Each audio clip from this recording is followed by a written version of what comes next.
We're back! Hello. We did It is indeed me, Kayla. She's finally back on Tuesday. It's Kayla on a Tuesday. I actually wasn't going to be here. I was going to work from home and just do office work, but I came in to take up everybody's time with a meeting. We had shit to talk about. We had a lot of stuff to talk about. Now we're super behind. Someone's like, Kayla on a Tuesday? What? All right. Alright, chat. I need you guys to hold me accountable. If you see me slouching, tell me to fix my posture. I saw a little video online of this little girl, and her parents were taking videos of her, and she was walking around like this. Like, this is just how she walked everywhere, and they couldn't figure out why she did it. Chat, you can't see me, but I'm walking around with my hands, like, behind my back holding, yeah. And then they took a video of her one day walking with her, like, grandfather, and he walked the same way. Cute. And I was like, oh, that's so cute. And everybody was like, she's about to have the best posture ever.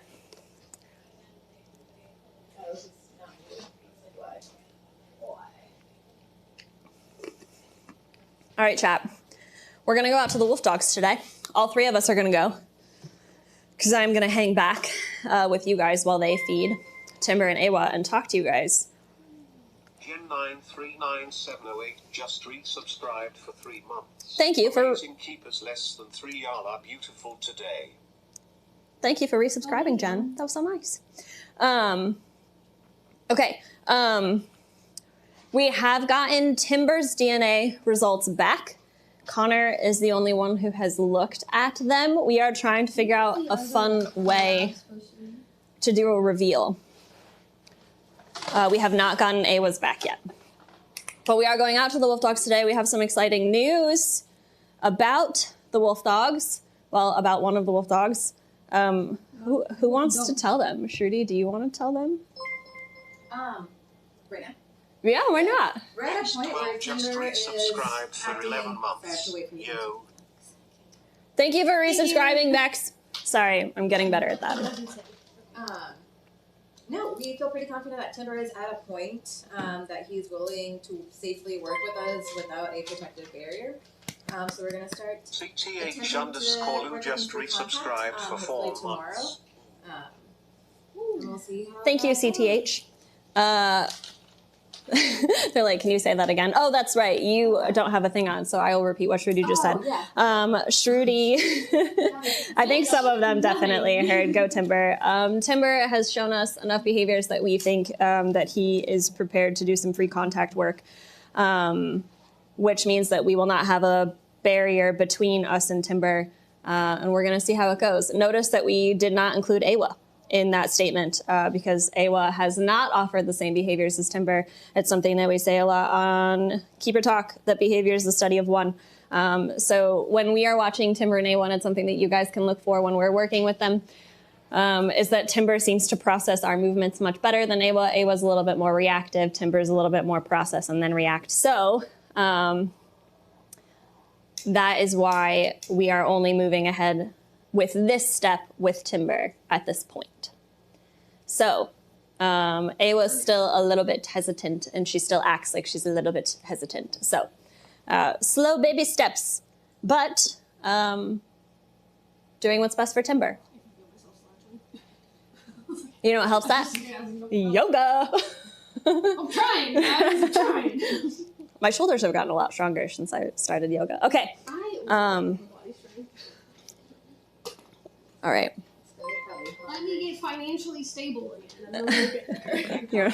You're not allowed to be financially stable, Lindsay. None of us are. The universe has already said DNA test turns out in 100% the bitch. Oh, I don't. what? Thank you for. Anonymous gifted Ophelia a subscription. An anonymous user gifted a tier 1 sub to Ophelia. Thanks, Anonymous. Yes to the Winnie treat. She loves them. Winnie loves those treats. Loves them. Okay, are we ready to go?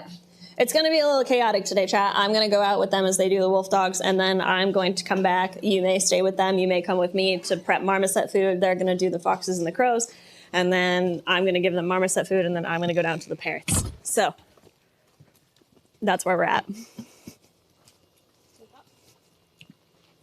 And what? Smush. Smush doing great. As far as separating Awa and Timber goes, I think in the beginning it'll just be a matter of seeing if we can keep her with her now. But in that space, it's already. So hopefully we can start utilizing it too. Utilize.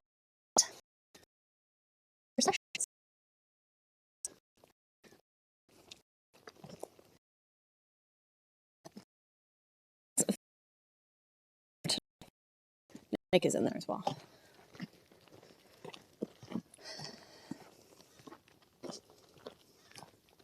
Guys, I cleared our path.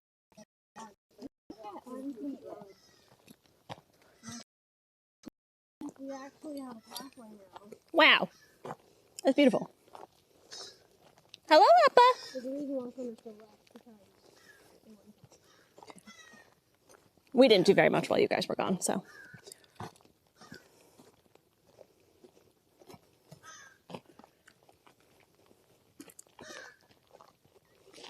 Something's poking my side, and I got centipede by the brain. No. And my brain's like, you should throw everything down.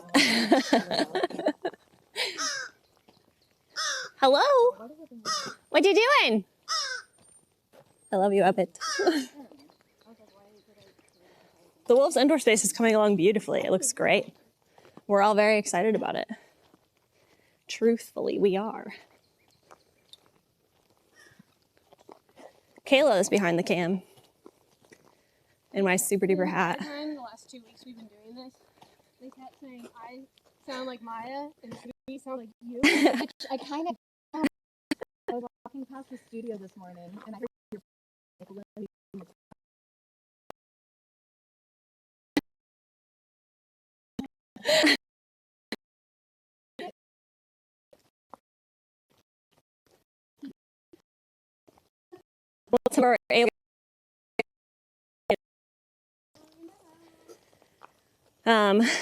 Coconut gets nervous if we try to separate him and Abbott for training, which is why we don't, even though it would be so much easier if we could. Do we need a poop baggie? Do we need a poop baggie? Or water? Water's right here. I already spilled.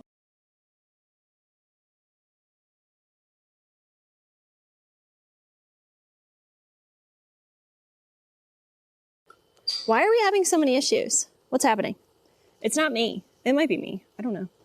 You got gloves as well. There's gloves in the small.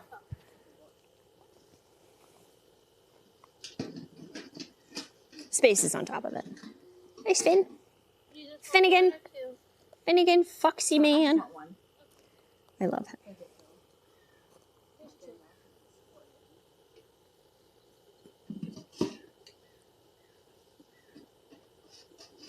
Oh, that just okay. That's not attached anymore. Fixed it. We'll be back, little baby. We got it. Again. Sorry too. We'll be back. Sorry. Have you guys not seen the inside space in a minute? 23 gifted Nicole legally a We subscription. literally saw it on Thursday. 23 gifted a tier 1 sub to Nicole Everly. I was They like, have we were given just in 46 there Thursday. gift subs Nick in the did an channel. entire Thank you for the gifted subs. Nick streamed all Fuji. Thursday in there. Nick. On 4th of July, Nick and I were in there streaming. Oh, nice. That's fine. Yeah. Chat, it looks great in there. I will check and see if I can stop by on the way back through and show you guys, but I don't want to, if he has something planned to show it to you guys, then I don't want to steal that from him. I'm going to stay out here, just because third person, even though it's a third person they know, I don't know how they'll feel about it. So I will distance myself. I'll put you guys up close to the fence, but I'm going to sit back with the lav on and They might be a little loud too since they're inside. deep, deep, deep, deep, deep. Maybe I'll just put this, I'm gonna put it right inside, but it'll be way over here, so hopefully they're fine with it. And then I will leave.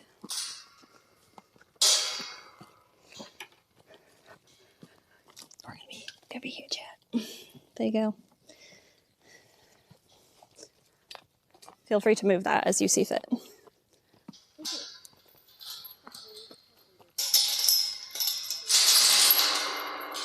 right, I'm going to back up a little bit because the wolf dogs haven't spent a lot of time around 3 people, so hopefully you can still hear me just fine. Ooh. Okay.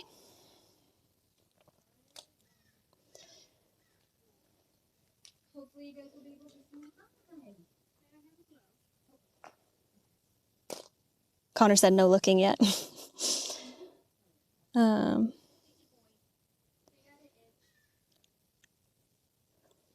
The water carrying method is fine, chat. We're perfectly capable of carrying some water. It's all good. Can you guys actually see them? I can't see. Can you see both Lindsay and...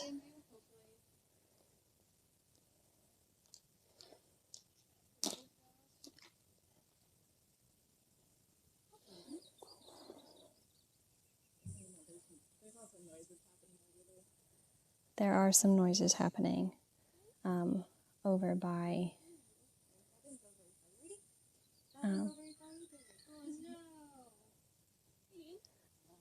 their inside space. I might come back a little bit even more, chat, because Aya's always she's always the unsure one. So.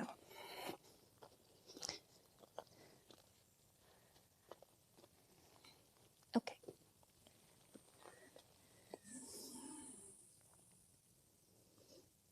Connor wants to have like a mini reveal streams for hype and morale.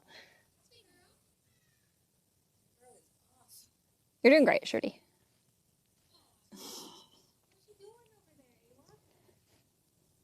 Timber is a confident guy.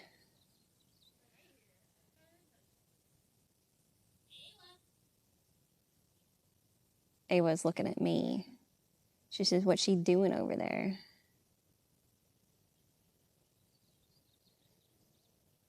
Awa, I know you know who I am.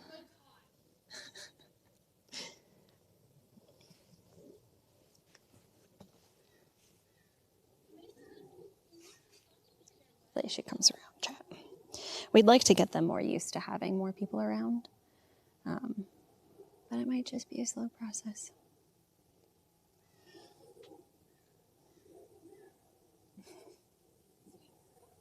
We introduced them to a syringe last week with some watered down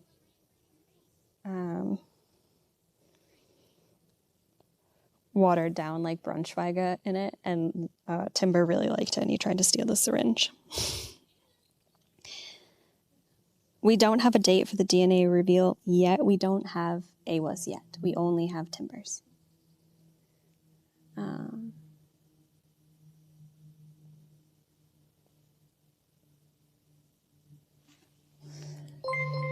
Ooh. Letalis 86 just resubscribed for 2 months. Thank you for resubscribing, Letalis.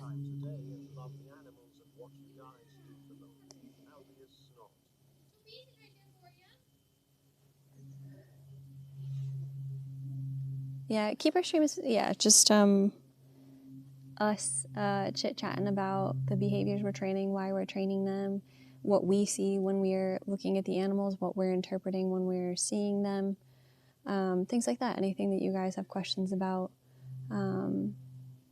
We're trying to prioritize husbandry and like voluntary vet care as far as training goes.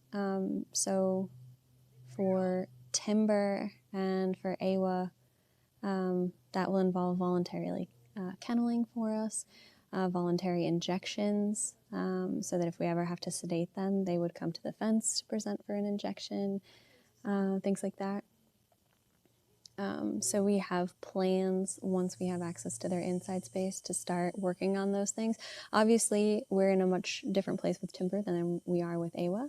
Awa's still at the point of kind of like reliably approaching and being consistent that way. Having a third person out here and a phone out here is something that's new. So seeing how she responds to that, obviously Timber is a bit less phased.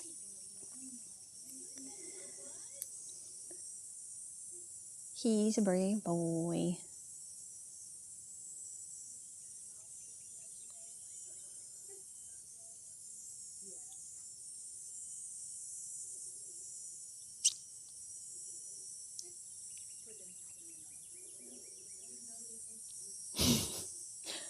I cannot confirm for sure that there is no Chihuahua, but I am quite confident. Timber is a big guy. He's close to 80 pounds. His feet are very large. Can confirm.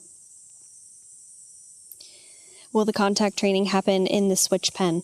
I think we don't know exactly what it's going to look like, but even when we just go in to drop their bowls, he pretty readily approaches. You guys have probably noticed that they're both, that he's very willing to come up close. I think I've had a couple of days where he's gotten to just a few feet away from me, just dropping his food bowl in there.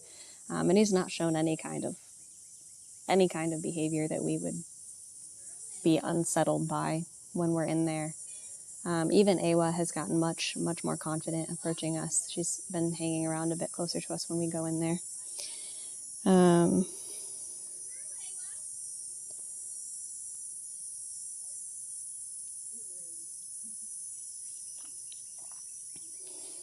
We have not revealed the DNA tests yet.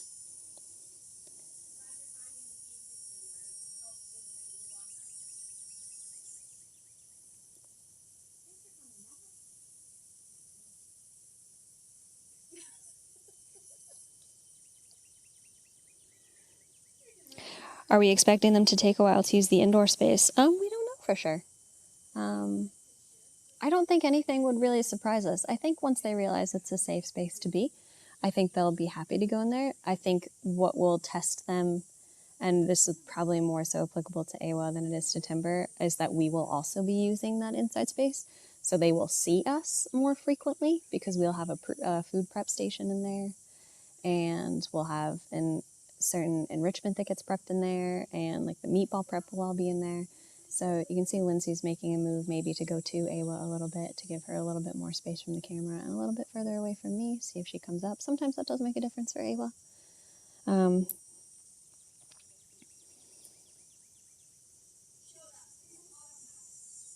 Connor Lee, 12% wolf.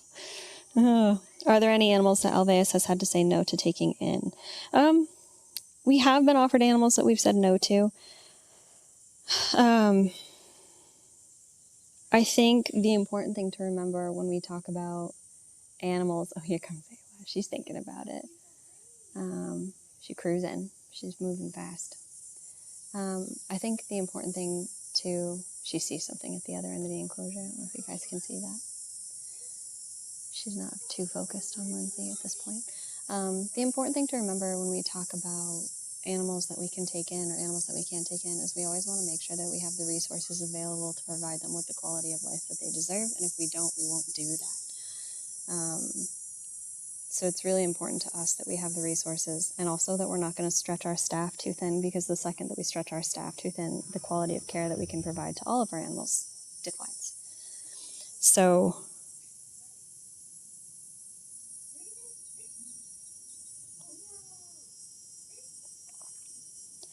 if we need to use food to get them used to the indoor space, we will. Yeah, no, we're really, really content with having 4 parrots. That's really enough parrots, I'm going to be honest. We have definitely been offered more parrots. And it would that's a tough dynamic to try to pull off, I think. Poor Awa, there's so much noise down there.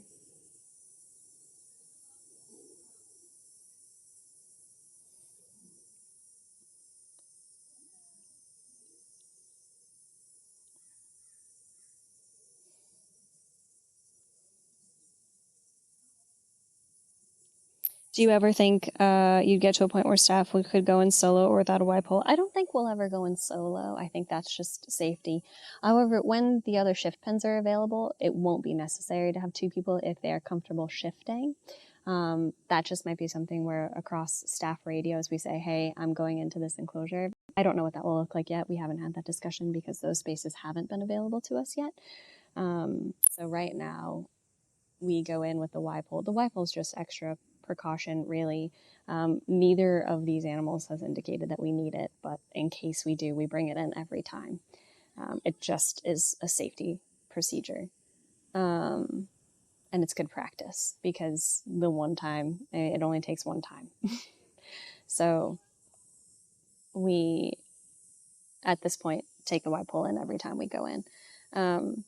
We have decided to move on to do free contact with Timber, which means that we'll start working with him without a protective barrier between us and him, because he's definitely shown a bit more confidence and he's a bit more predictable in his processing of our behaviors and movements. And he's just much more confident. You can see it with him and Awa right now, the difference between the two of them. She's definitely got a lot more hesitation, and she's not nearly as confident, I think, in us and our behaviors as Timber is. So he has shown us that we can take more steps. Awa is going to take more time, if we ever get there at all. She may never get to the same place that Timber is. They're different animals, different individuals, different personalities. But Shruti has a lot of experience training dogs. That's where she came from. That's what she was doing before she came to Alveus. And she's very good at interpreting canine behavior. So I think without Shruti, we probably wouldn't have the same feelings. We'd be a lot more cautious about it. But very thankful for her experience utilizing it. So we have not raised the Y pole towards them, I think, at all, because either of them have gotten too close. So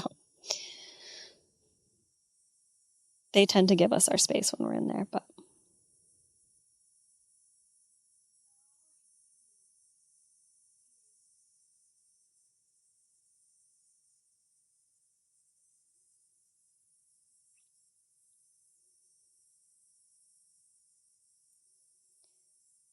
will Timber ever get to be a cuddler? I don't know. I don't know what Timber will appreciate. There's no way to know for sure. It's just all things that we don't set those expectations for us or for him. We just go based on how he's responding on a day-to-day basis.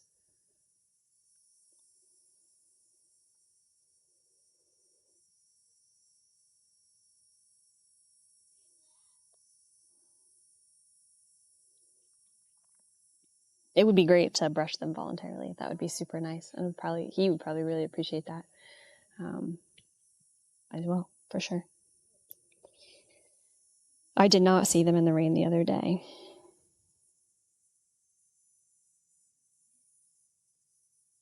They was still not confident to come over. I don't think it's me though. She's not paying me much attention.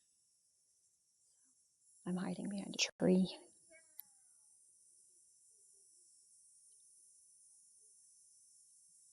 We do not aspire to encourage pet-like behavior as one of our priorities, no. What is the first thing we will attempt with Timber with no barrier? That's something that you will have to ask Shruti about. It's a weird thing, I think. I realized the other day that, like, I haven't spent a lot of time even just around dogs, like, casually. How many of the people I know have dogs? So I, like, had this weird realization the other day that I don't feel very confident interpreting canine behavior. So I actually don't know where I would start in terms of going free contact. Like I said, if Shruti wasn't here and we didn't have her experience, it would take, I think, a lot more time to come to that conclusion. So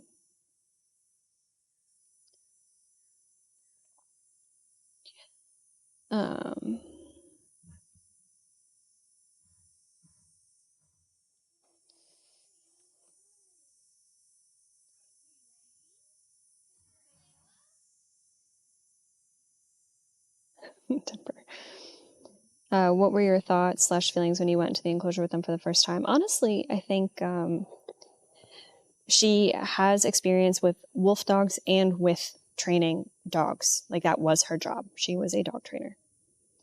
So we've actually all learned a lot from her in interpreting canine behavior since she got here, which has been great. It's very helpful to have people who have experience with certain species. Huge. It's huge for them.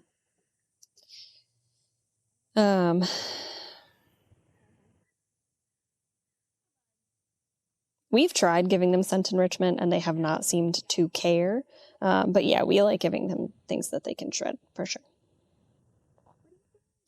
When we went into the enclosure with them for the first time, I think the wolf dog is offered probably in terms of what we had been told about them, as much as we could ask for. Like, it was kind of like the best case scenario, because we had been told, the only thing we had really been told about their behavior is that they weren't friendly, which can mean any number of things. So we weren't sure if that would be interpreted as they aren't friendly, as in they're cautious, they're nervous. We didn't know if that meant they're defensive around people. There was a big spectrum of things that that cover not friendly. So essentially, having an animal come and be cautious is a much easier place to start than an animal that is defensive. I feel like typically animals that present that defensive behavior have had negative experiences in the past that then we have to overcome. Whereas cautious can kind of just mean that they're just naturally cautious because it's something new, which means we can build hopefully positive things very quickly and we're not having to recover from something negative. And that may not be the case. They could have had experiences in the past that weren't positive or negative or whatever, and they just, as individuals, have come to the point where they're at. But and even in the way that they're Timber is much more willing to interact up close and for longer periods of time than without incentive than Awa is. So maybe there's something specific that happened to her. Maybe it's because she has the limp. She's not as confident. Who knows?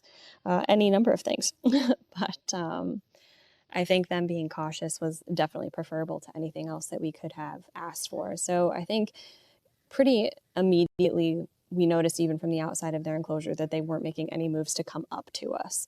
So I don't think there was a lot of hesitation going in there with the Y pole. I don't think it was something that made us too nervous. I think going in and they immediately gave us space was, like I said, as much as we could hope for. So there's never been a great deal of nerves going in there because they've always elected to give us space. It's not until very recently that they've decided to start closing that distance, which just means that, us being around and is making a difference, that they are getting more comfortable. But still lots of time to do so much. All right, sorry. I don't know if we'll ever get a pig. I'm not putting any other animal in the pasture, guys. Favorite personality traits. Let me catch up on all of the rest and then we'll go back to that one because that one's going to take me a while to go through. Is there ever a point of, okay, that's too many harvestmen in a space like the wolves' den, we should do something to move them? I don't know if moving them would do anything. I'm going to be honest.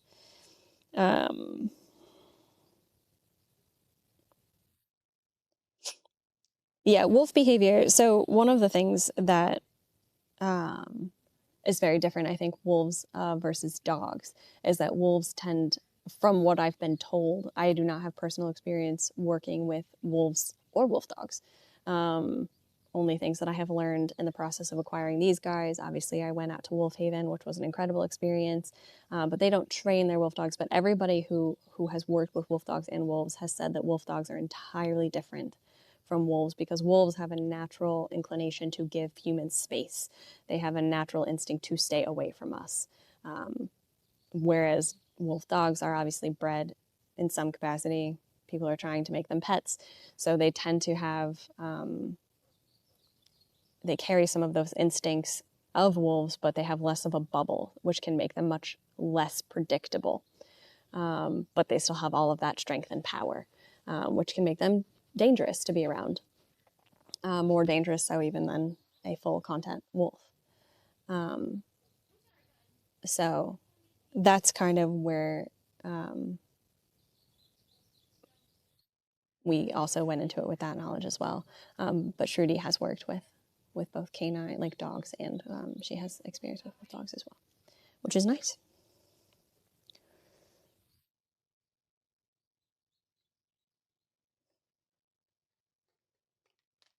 we still have all of their fur, so that's definitely a possibility for making that space kind of more similar to them than just opening them up and be like, brand new.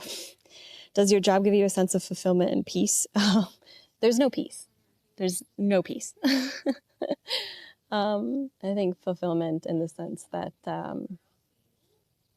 you know, most of the time, I think we're comfortable knowing that we're doing everything that we can with just the time that we have. But I think the tough part, Awa.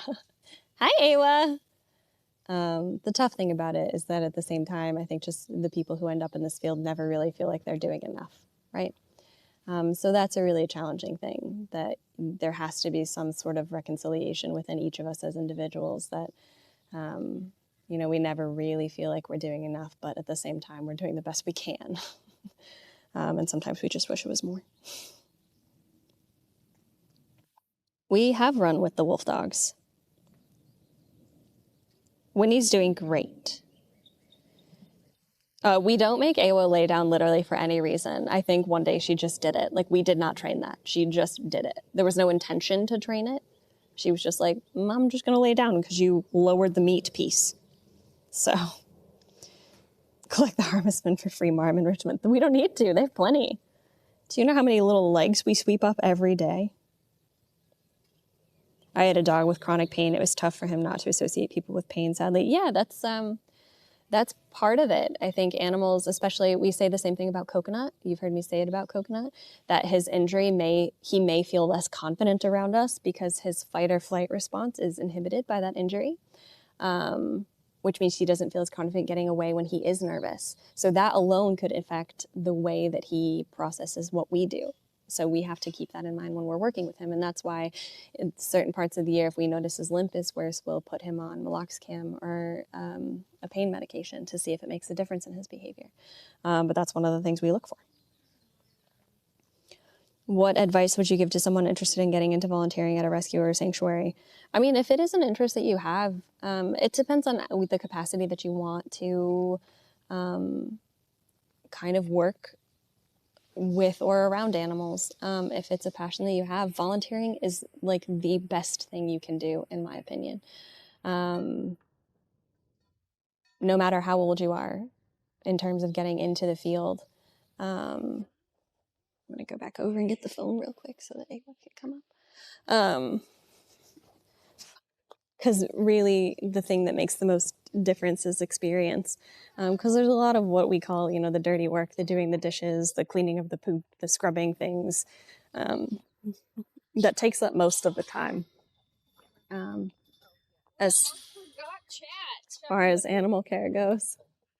I was confident it wasn't me. I was a lot more confident that it was the It was definitely that noise than it was me. Both were still eyeing you a little bit. Timber was obviously way more comfortable with it. But yeah, Ava's biggest worry was... Ayla was definitely more focused on them. Hi, Awa. Good girl. Hi.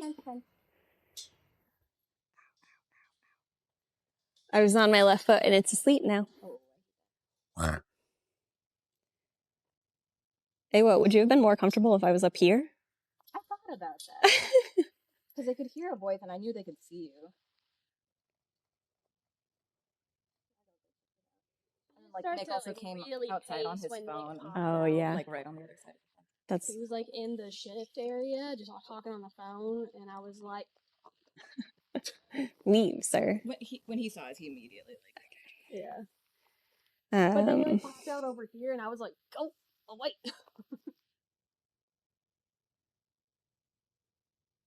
I don't know. Have any of the keepers tried to initiate a howling? No, but I've howled with them when they've already started howling. And it's fun. Would recommend. You're doing so good, Awa. You want to know what's really funny is the wolf dogs love to run with Connor, but if he offers them food, they won't take it from him. That's so sad. It is really sad. Like, I've tried to come out here with just him and me, and they won't. Like, Timber occasionally will come up, but neither of them have taken food from Connor.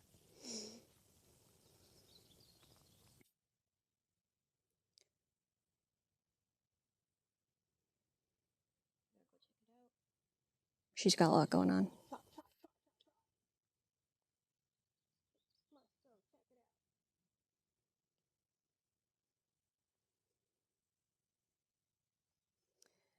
How physically and mentally demanding would you say being an animal keeper is? Depends on the day. Depends on the day, depends on the person. Depends on the weather. Physically, it can be exhausting. I would say the weather makes it more physically demanding because when it's hot like it is here a lot of the time, even if we're not doing like a lot of physically demanding work, just being outside in the heat is physically demanding. Like even that is exhausting. I'm sweating just from sitting down. Yeah. The crow enclosure is where I sweat the most, undoubtedly. I don't know why. It just is where I sweat the most. The crow enclosure and the pasture. Pasture. But like for like literally just sitting still, I sweat so much in the crow enclosure. It's crazy. I would pulling weeds, and sweat was like I couldn't see half the time because my eyeballs were filling with sweat. There is nothing worse than getting sweat, like sunscreen sweat in your eyeballs. It is awful. Yep. Anyway, I would like alternate eyeballs to like get the sweat out of my eyes, so I wouldn't use my contacts. but I would also say that like from like an emotional before, like we want to give these guys, hi buddy, the best life that we can, within like our own capacity to like live our own lives. But I don't think, at least for me, like I never feel like I'm doing a good enough job. So when you feel like your job is never done, it can be like really exhausting. Does that make sense?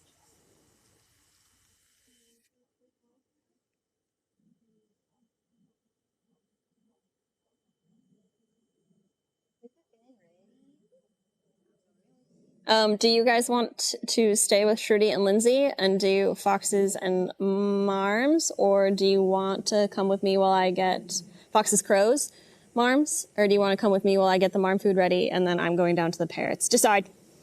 It's been a while since you've done keepers. I know, they haven't seen you in a while. I want to argue. I also like hanging out with you. Who do you want, chat? Foxes, crows, marms, parrots, go. All right, they said parrots. 2 people said parrots. Bye, chat. We do all need therapy. I'm just saying, I mean, like I was in therapy for a hot minute, but then I stopped because I didn't have time. But I should be in therapy. I have the mic on, chat.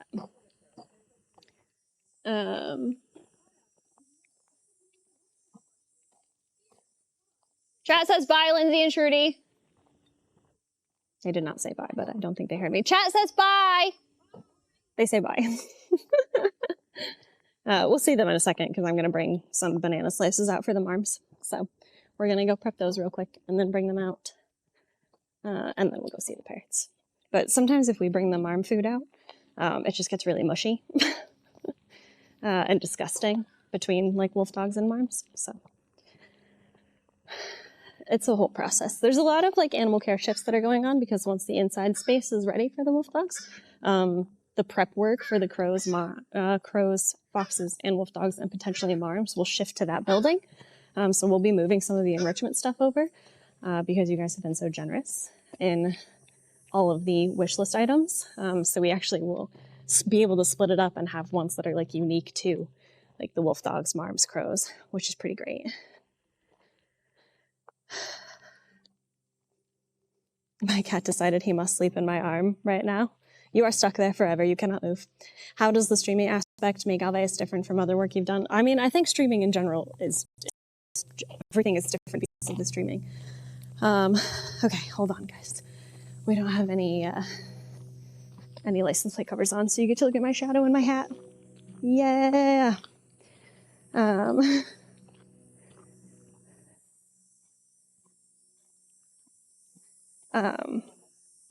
I've always kind of referred to Alveus as like an experiment.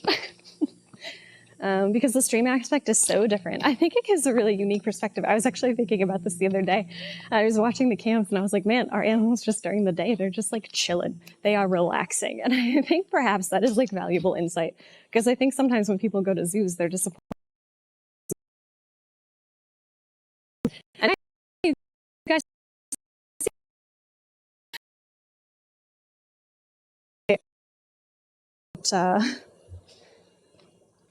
don't don't expend a ton of energy. Ooh. Because a lot of what they do, their survival, depends on energy conservation. So we're not going to expend unnecessary energy just for the thrill of it. So we'll get some... I'm just going to put you guys here for a hot minute while I get things ready.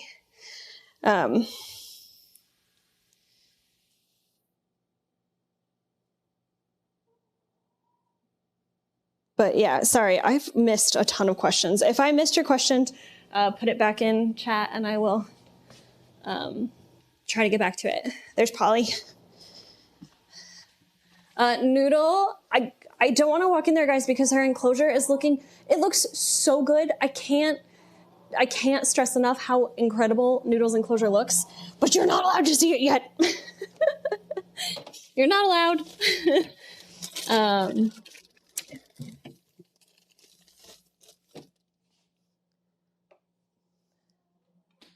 But I can't spoil it. I can't.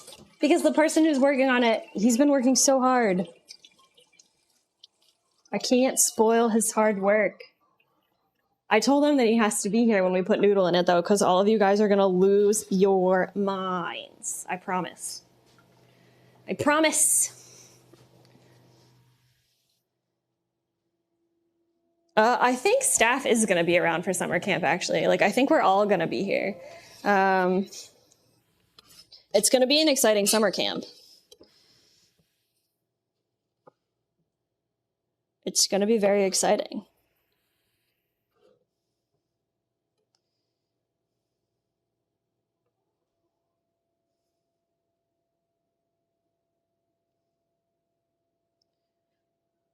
What boba? How did I not know about the boba? I don't think I've tried it, Ophelia. Noodle does deserve to be spoiled. Chat, I think once we put her in her new enclosure, she's never going to want to hang out with us again. That is going to be our new challenge, is getting Noodle excited about coming out of her enclosure.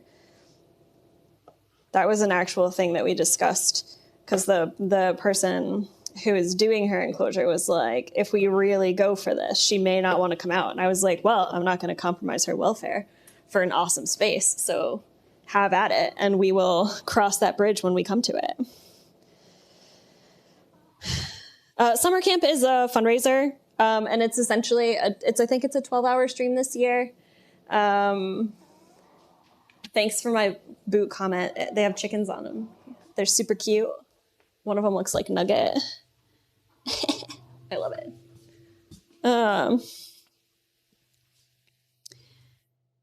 I don't know if we've revealed who's doing Noodle's enclosure or not, which is why I haven't said his name. It is. He's a contractor. It's a personal passion of his to do these kinds of things. So, but I won't leak it, but I'll give you a clue. Where are all the pouches, guys? They're all gone. I will give you a clue that if you've been here at a volunteer stream, you've seen this person before. That's it. That's all I'm saying. That's the only thing you're getting from me. That might be too much. I may have said too much.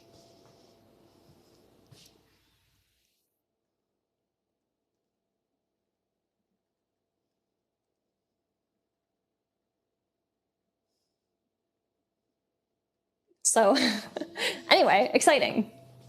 So exciting.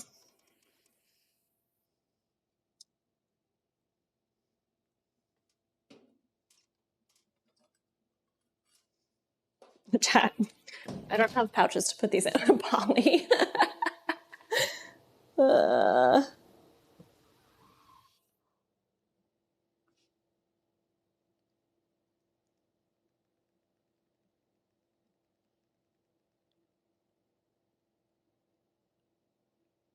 Polly.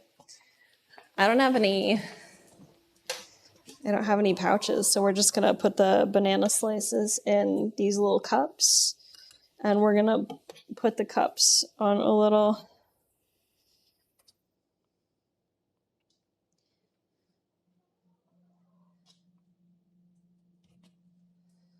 Polly, hello. All right. All right.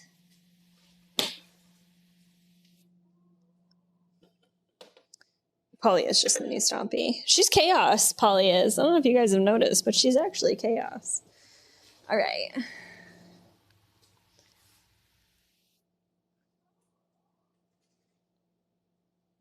Is the plan still to find another Silky to be Polly's friend? We do hope, once Polly has moved, for her to have a companion. That is the hope. Okay.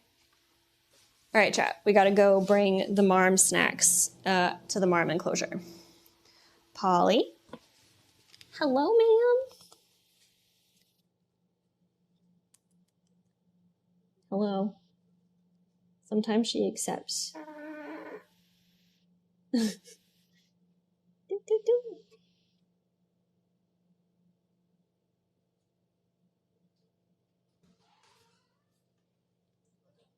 Hello.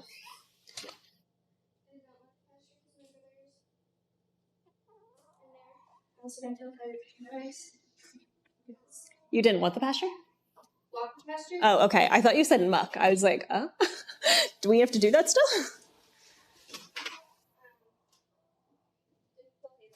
All more than half full and Chunky boys.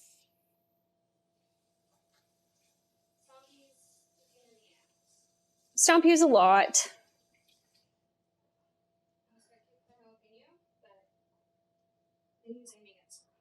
Okay. Chat says hi, Ella. Hello, chat. When you're working with the donkeys, even if you're in the round, and probably best to stay in the center. So that they're not trying to kick each other. Good to know. And I took the eggs down. I took a purple one and a yellow one down, and they completely ignored the yellow one. Like, I tried to show it to them. They were like, nothing exists here. Interesting. But they got into the yellow one. We're fighting over the yellow one, of course. Or the purple one. And I was like, well, can they not see yellow then? Is that why? They can. They see the colors yellow and blue the best. But they don't see red very well, which is interesting because the purple one is blue and Interesting. That is interesting. I left. Lumber says the donkeys have been going after Stompy recently. Yeah, Jalapeno will chase Stompy around the outside of the round pin. Not like chase, but like will flick his tail and like walk towards Stompy and get him to move. What makes chickens like Polly fluffy? Is it a genetic mutation? I think it's just the breed of chicken she is. She's a silky. Which, I mean, It's just what I'm sure. Yeah, I'm sure there was a mutation at some point that caused that, but this is what silkies look like. She's a bantam silky, which means she's little, and a silky.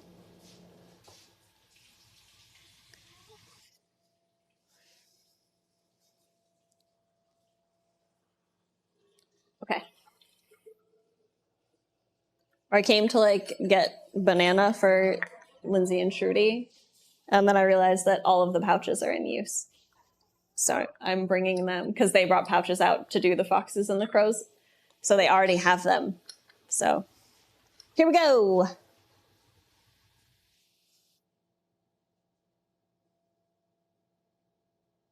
Do the keepers need anything? Sunscreen, electrolyte, drink mix, any anti-sting stuff? I think you guys have set us for a while. Would you like to see all of our anti-sting?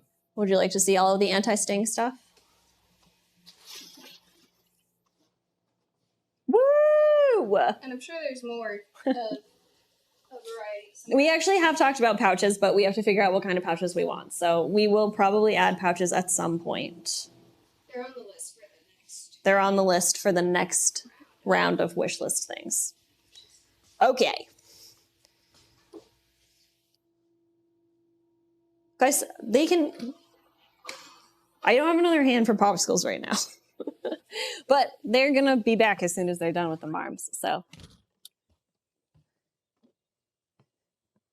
Gotta find cool snacks for the keepers now. I'm actually just really stoked with the flaming hot Cheetos. I'm not gonna lie to you. I love flaming hot Cheetos. They make me want to be out on a boat in the middle of the ocean, but I will settle for flaming hot Cheetos anywhere.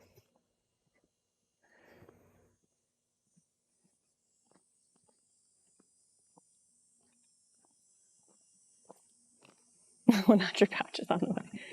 You guys are really too much.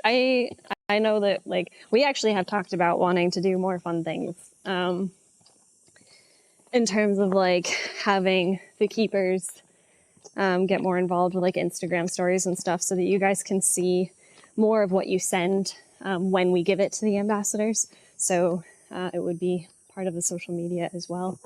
We have a couple of things that we've been saving, like the bird foraging things, because we wanted to make sure that they were on cam when we offered them. So we'd like to find ways for you guys to really see how much of a difference the things that you send make, because it's really huge. So all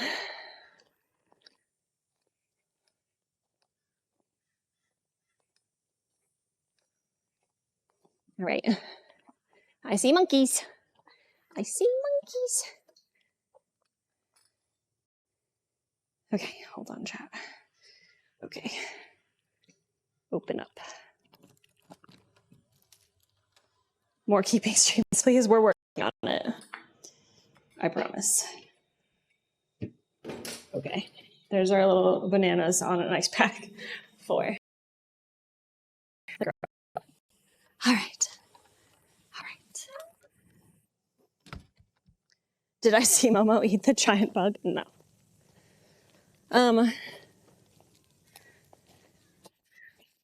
I don't think I can really leak this since it's about animal care stuff, but there is a plan in the works for animal care to stream more.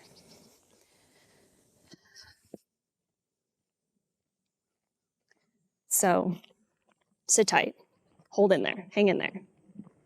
Just, you know, give us a hot minute.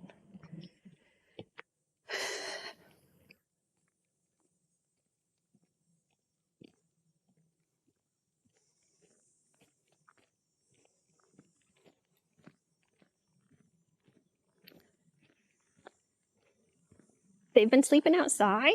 That's so nice. Momo really doesn't does not slow him down.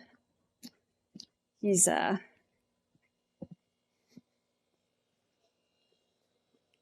the wolves going inside today? I do not know.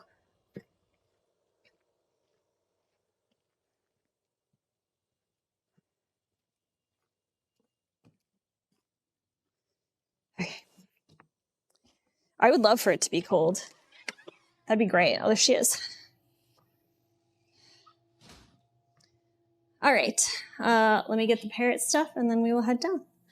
I'll make sure I've got everything. We've got foraging bowls.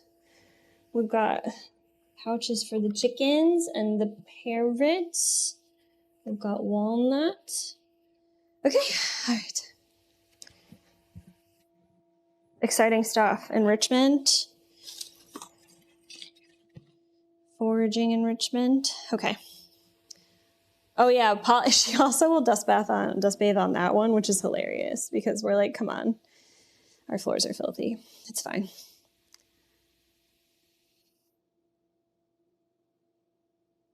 It's nice to be here. All right, we're going down. Sit tight.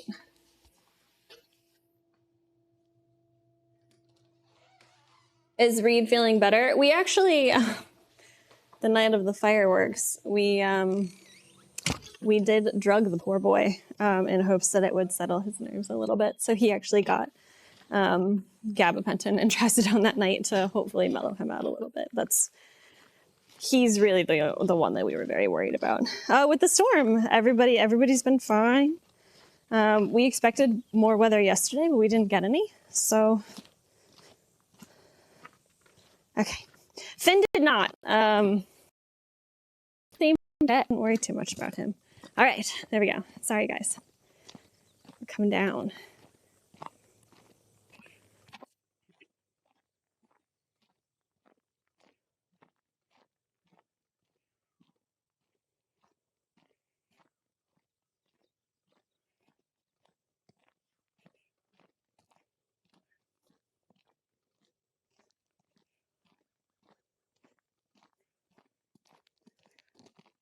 It's actually pretty crazy working with these animals because, yeah, the new chicken coop is going to be big. It's going to be awesome.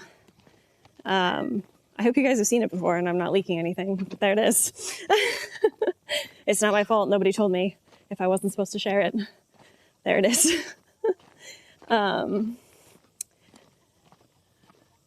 But working with these guys is a lot different because we've had so much going on and so much construction, and it's remarkable to me how fast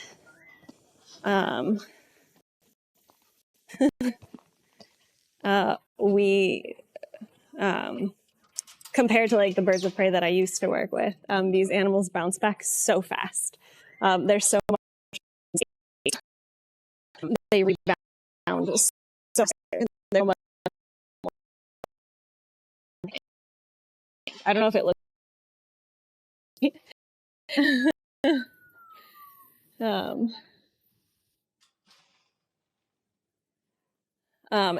it is big.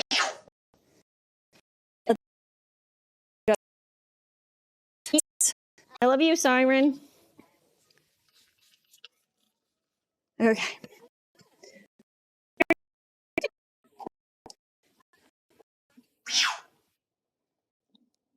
All right. We're gonna.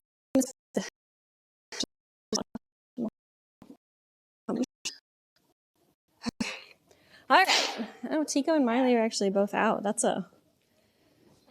Hi, Siren.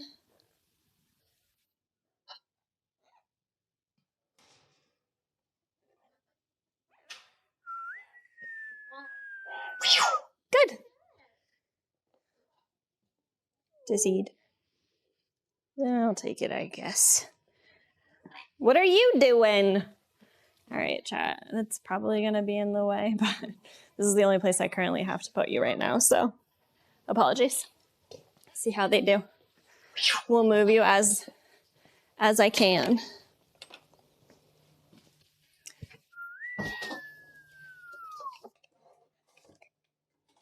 Nothing? Hi, Siren.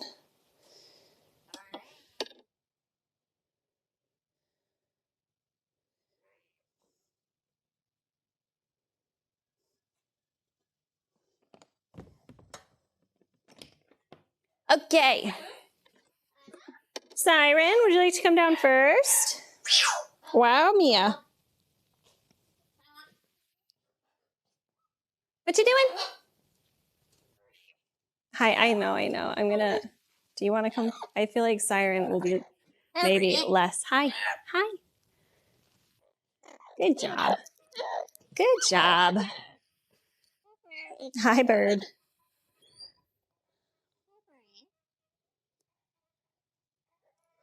Siren weighs 386 grams, chat. Good job. Thank you for stepping up so nice. All right, I'm going to bring you over here to hang out around us. Be nice to each other. Okay. What are you doing? All right, chat. I need to make sure that you can see.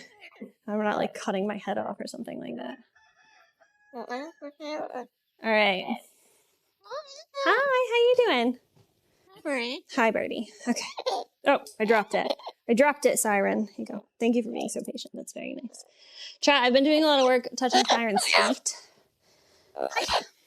Thanks. Yeah, because sometimes Siren gets these little dry spots on her feet. So I'm just trying to make this as normal as I can. Thank you. Thank you. I love you. I do. Can I touch? Good. And I've been trying to manipulate her toes a little bit. Good. How about this side? Just a little. Good. Very good. Hi, birdie. That was a big seed. Touch. Good. You can see she's kind of lifting her toes on her own there. That's very nice. So it'd be nice to be able to lift up and look underneath her foot. If you guys remember, when we used to do stuff like this, she used to just try to step up. Which is so nice that you don't do that anymore. Yeah. Can we lift? Lift. Good. That's so nice. Good job. Good job. Lift. Good. She used to be like, what the heck are you doing to my feet? What the heck are you doing to my feet? Huh. Yeah. Do you want to sing a sea shanty for chat?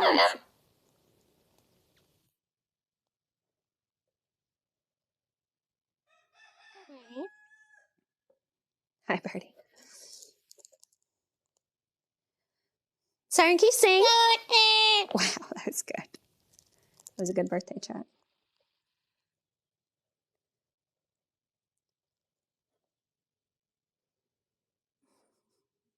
Do you want to sing a sea shanty? Are you ready? Good.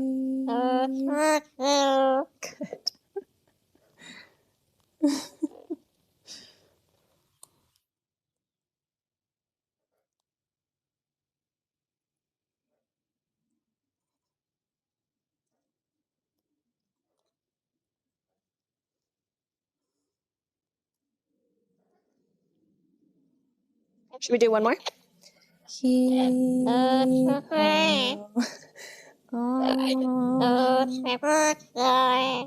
That was a good one. That was a solid one. Siren, what's so funny? That was a good laugh. Good.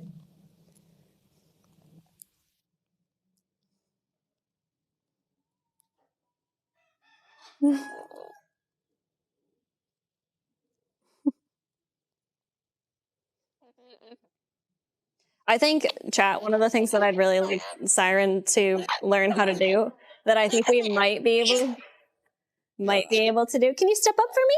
Can you step up? Good. Good job. Thank you so much. Can I touch? Good. That's very nice. Good. Yeah. I want to teach her how to play peekaboo. For some reason, I feel like she would really, really thrive playing peekaboo. Hi. Can I touch? So Siren actually has had a few of her nails clipped this way. It's just getting her used to, like, she's really good at letting me touch all of her nails. And sometimes I'll give them a little flick when she's on the door. Good. That would be somewhat similar to like the feeling of just like a little pinch. Touch. Good. And she's really good at leaving her feet alone. I just feel like she'd really, really thrive playing peekaboo, huh? But I got to figure out how to teach her. Touch. Good. We also introduced targeting to Siren, which is nice. Are you ready to step up? Good job. That was so nice. That was so nice. Hi, what are you doing? It's so nice. One more birthday? You sing? Beautiful. Good.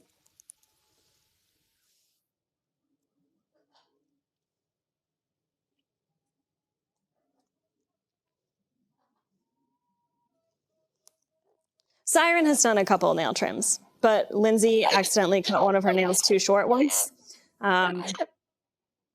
which happens. It's easy to do when, especially when their nails are black. They're harder to see, which is fine. But she came around. Are you ready? Can you step back up for me? Good job. Let's see what Mia weighs today. Okay. All right, chat. Hold on. Let's get Mia down here. Mia, where are you going? What are you doing?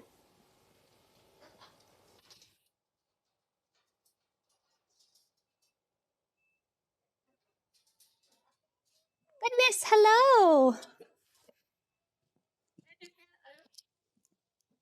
on. Let's see what you weigh. Big step. Big step. Do you want to come up from the back? There you go. Good job. Very nice. 465. Siren is missing a nail. Has been ever since I got here. If their nails are clipped too short, it's the same as us. Like if you clip your nail to where it bleeds and it's sore, it hurts. It's the same for them. Are you ready? You gonna step up? Yes, nice, Mia. Okay, I'll turn you guys back around again. Mia's less confident, I think, with Siren on the. I actually haven't worked with Mia on like touching her feet and stuff, so we'll see how this goes. I can't imagine she'll care very much, but can I touch your toes? Touching your toes. She says, can you also scratch my noggin? Good job, good. And keep it to yourself. Hello. Thank you.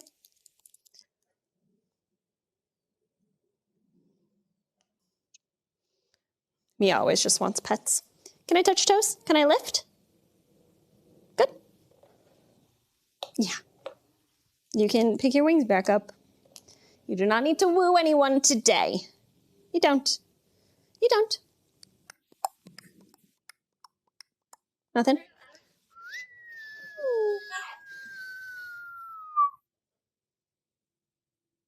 Nothing. She's like, head scratches or bust. Mia, please. All right, let's see if we can get her to step up to the door. I know, upset. But I can't just offer you free head scratches when you're on my hand. We're trying to get something done. Good job. Very nice. Good. That's very nice. She's so flirty. She's a flirty lady. Touch. Good. Touch. Mia's also got a short nail that doesn't typically grow. That's just kind of a Mia fact. Good.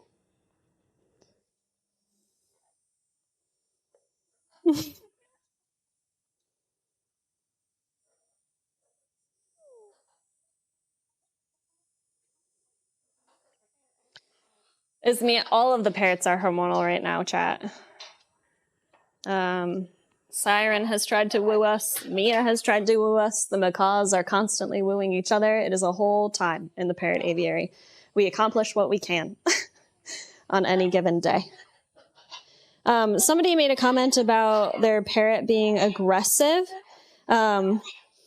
I have never worked with an aggressive, I don't know what kind of aggressive you're talking about. Are they bitey? Like, are they Tico? Are they similar to Tico?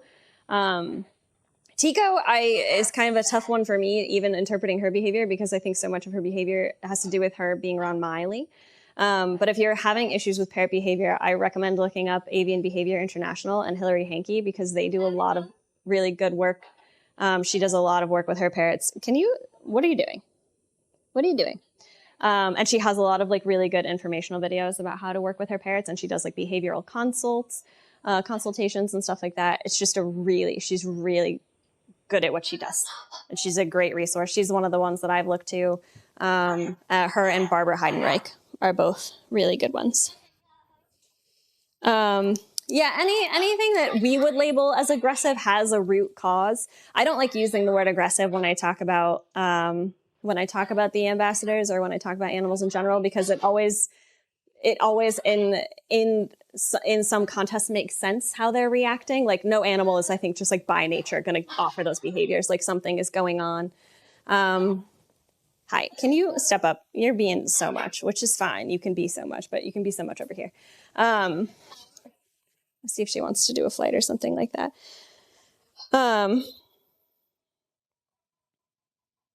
I've seen expert macaw caretakers keep multiple macaws, and even they can't tell when they're about to be bitten.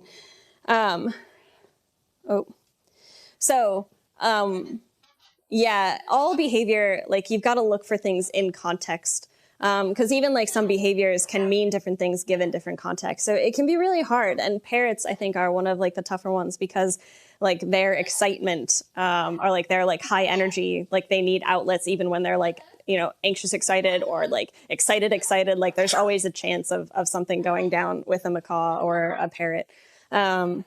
So for us, what we always try to do with the macaws is give them more enrichment, is change the way we feed them. So feed them in multiple locations, encourage them to move around, But in terms of like, it depends also on like what your goals are. Like, do you want to handle the bird? Like, can they fly? There's so many things to take into account, which is why I encourage looking up Avian Behavior International, Hillary Hankey, Barbara Heidenreich, just good resources for getting a handle on interpreting some of the behaviors that you might be seeing from your bird and what might help in terms of altering that behavior or altering your own behavior if you don't realize that you're doing something. That's one of the things that helps me in terms of working with the animals that I work with, is that in any interaction, you only bring half the information. Like the other half comes from the animal that you're around. And even if you're not intentionally interacting with an animal, if you're sharing a space with an animal, they're receiving information from you. So they're still learning from you in those moments when you're not intentionally interacting with them. So it's a lot. And they do bond with people. So if you have a rescue parrot, you said you raised him, but if for some reason, if you have a rescue parrot, that can come with, like those animals may have been bonded to somebody else. So it is a lot. Can be a lot.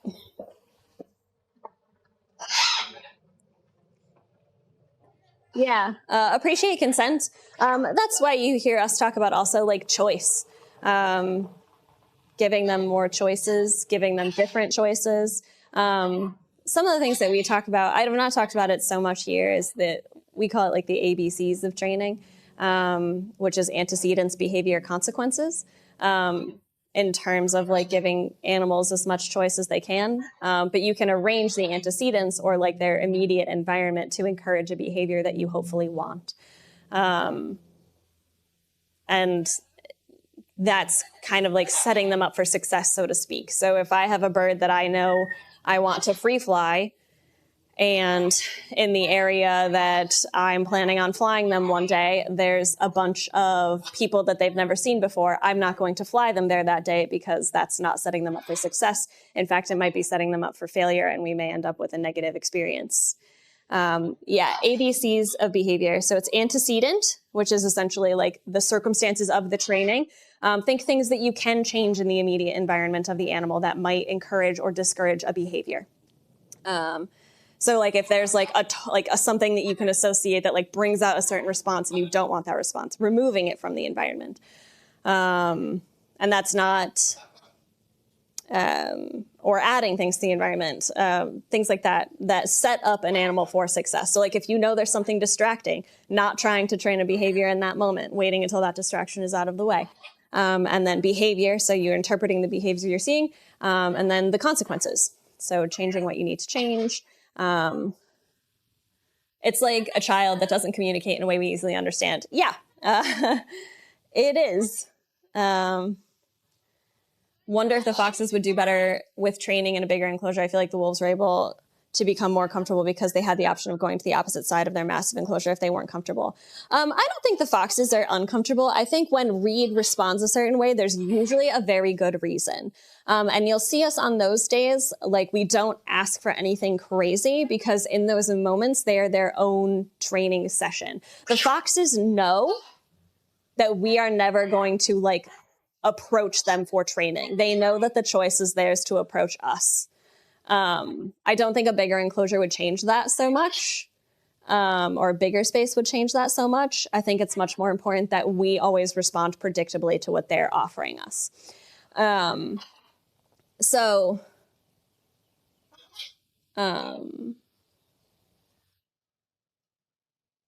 That's really important for us to be aware of. But you'll see on those days, we don't ask for anything of Reed. And if he approaches us in those moments, we still reinforce him because we are hoping that at some point he'll learn that even when there's chaotic things going on outside, we are what is reliable in that moment. So hopefully those chaotic things over time, he'll realize aren't as scary. Like they don't have to be as unsettling. Is it possible that birds, parrots more specifically, would prefer not to be handled and can't really be trained to be handled? I think that depends on the bird. I think we've said this before, like Tico, I'm confident would step up to a bare hand. Just none of us really care to mess with a system that works for her and for us. So we're just like, you know what? That's okay. This works for us and Tico. There's no reason that we see that Tico needs to be able to step specifically to a hand. It's fine. So every parrot is different. Every animal is different. Similar to what we said about Timber and Awa. Like, we're comfortable, approaching Timber without a protective barrier, but we're not quite at that point with Awa. We may never be at that point with Awa. It just depends on what they're giving us. The foxes are getting an updated enclosure, but it won't be like size-wise different. It'll be the same enclosure that they're in, just new things being added to it. Recognizing that animals are unique individuals with their own needs, personalities, and social skills, and adjusting your behavior more readily to theirs goes a long way in training. Yeah, that is really what we hope to showcase. And also, I think, too, it's easy to be discouraged when things take a long time. But the reality of the situation is you can't rush them. You just have to watch them, and when they're ready, take the next steps. But throughout the year, somebody said to me once that you've not really cared for an animal, or you've not really fully trained on an animal until you've cared for them in every single season, because their behavior can change so dramatically, even season to season. So a lot. Yeah, I use the same type of approach in my work with infants and toddlers. No matter how big the emotions of the kids, I remain the calm one. I think that's super important. If there's a tantrum, happy, screaming, fatigue, I'm consistent in my responses and vocal tone so that they don't become more overwhelmed than they might already be. I think that's I think that's the way to go, for sure. I personally believe that. I think that's also sometimes what you see with Siren. You'll notice that when she gets loud, we try not to get loud. I think that's part of what people run into with parrots, maybe in their homes, is that when their parrot gets loud, they might yell at them to be like, stop making so much noise, stop. But to the parrot, that engagement is still reinforcing. So it doesn't prevent that behavior. And then people get annoyed that they have screaming parrots when they haven't done anything to stop that behavior, because they didn't realize that what they were doing was reinforcing the behavior. So it can be a really interesting thing. Is it best to keep wolves in pairs? If there's another wolf who had nowhere else to go and you took it in, would it be less than ideal? It can be a problem having multiple. So I think most places would say pairs are best. The dynamic can be real thrown off if there are more than two. Sometimes it works and sometimes it doesn't. When I was at Wolf Haven, they had a group together of 6, but they were all brothers, but they had ousted one previously that they had to move. So.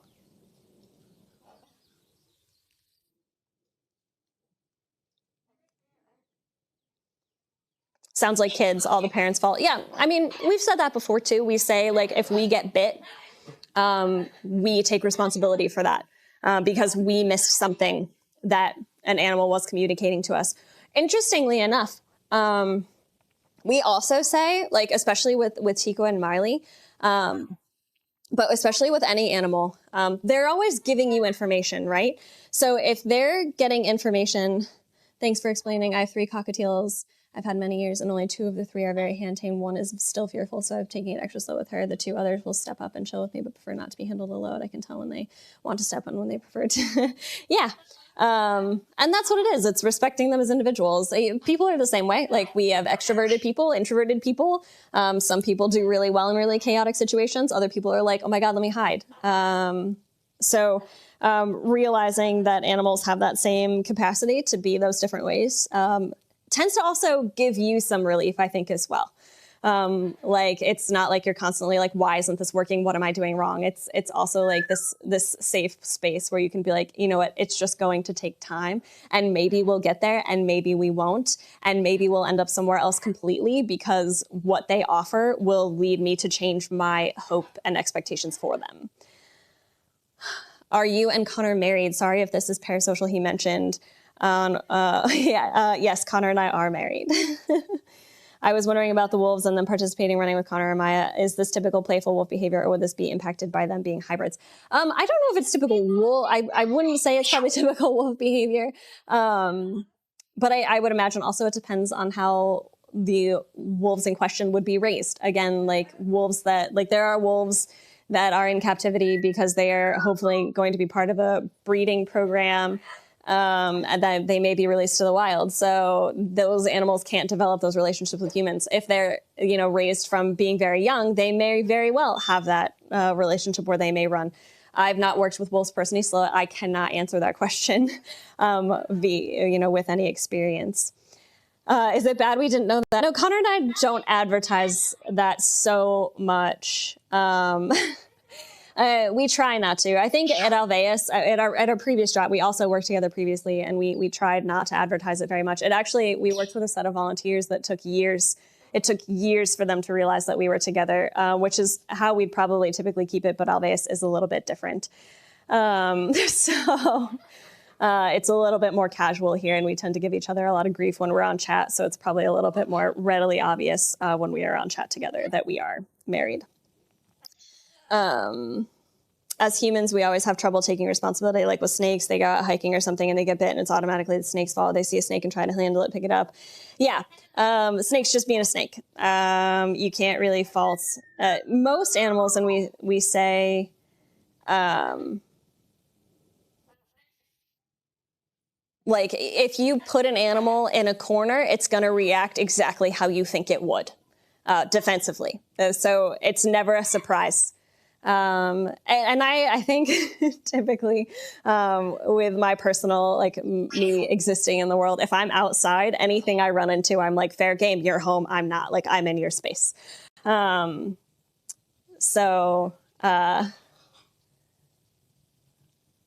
Just kind of adjusting your expectations on the world that way as well. Like I can't be surprised if I see a snake in the chicken coop because the chicken coop is mostly outside. And if I have to move that snake, then there's, expectations of how that snake might react because I am doing something with that snake that snake's never had to experience before. Animals are just animals. People know what they're doing and what consequences are. Yeah, you would hope that most people would know that, but some people have a really hard time accepting consequences for their actions, don't they? All right, let's see if we can get the macaws to come over. They may not. Tico, do you want to come over? What do you think? Do you want to come say hi? You pooped like maybe you would. Tico's like, I would like to come over, but Miley's in my way. Is she in your way? I'm going to bring this over just in case you decide to come over.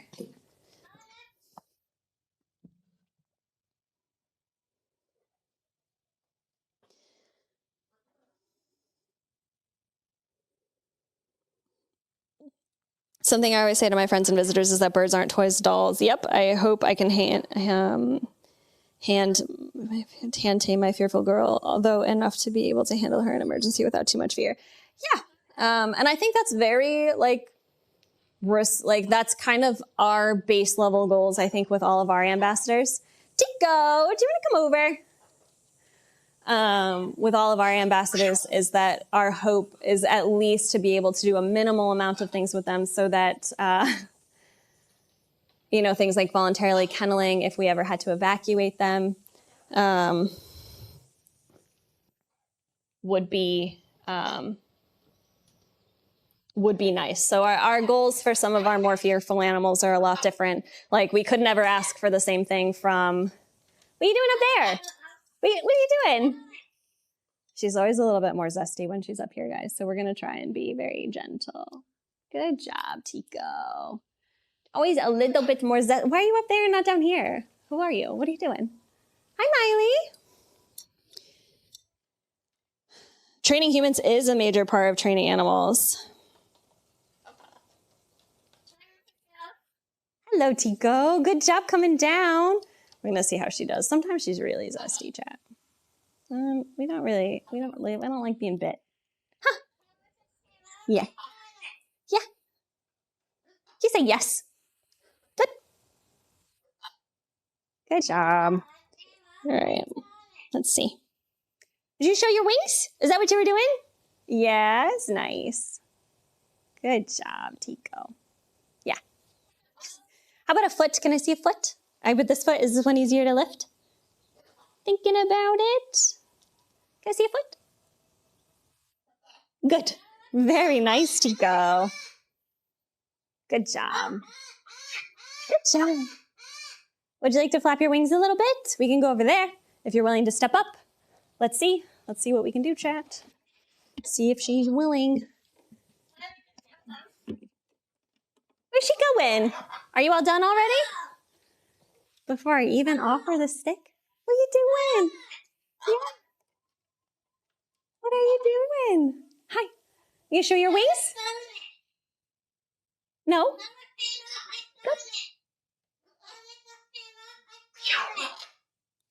Good wings. Good.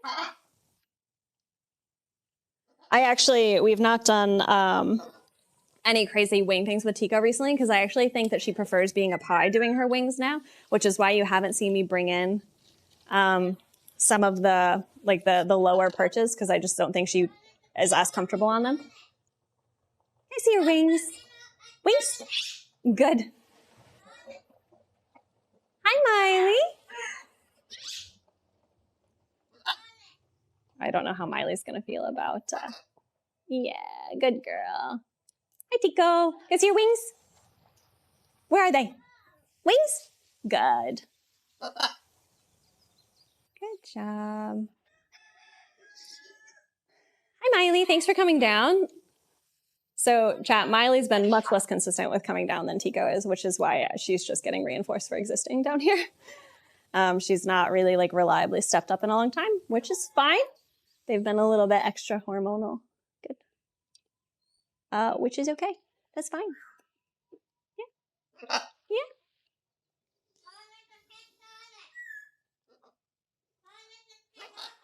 Can you say yes? Yes. Good.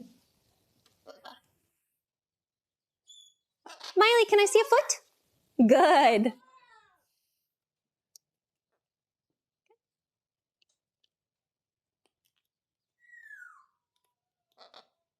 How about your other foot? Can I see your other foot?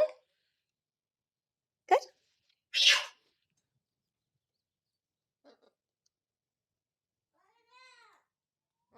Good job.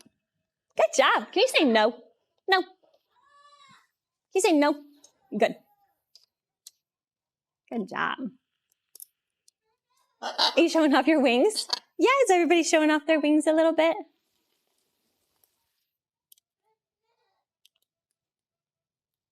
You guys can't see right now, but Miley's little pupils are like, whoa, whoa, whoa. Which is a sign that she's got a lot of feelings. Would you guys like hazelnuts for doing so good today? Hazelnut? Hazelnut? For you? All right. I was going to try to wave Tico, but that's okay. I'll just come over and say hi. I'll just come over and say hi. I wish someone reinforced me for existing. Same.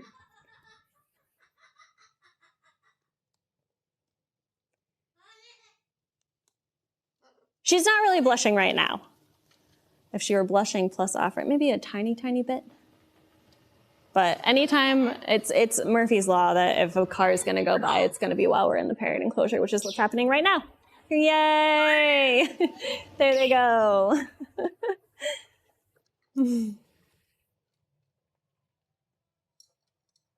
Tico's like, I'm back. Are you back? Are you back? Yeah. Do you want to do some foraging in your water bowl real quick? While I get your toys? Boop. Ooh, she's going in. Did your time in Alaska help prepare you a bit for protected contact with the care of the wolf dogs? Actually, the facility that I was at, Lindsay actually has more experience with wolves and wolf dogs than I do because I was not there when AWCC, how is that so consistent? Really, it's every time that we're in the parrot enclosure.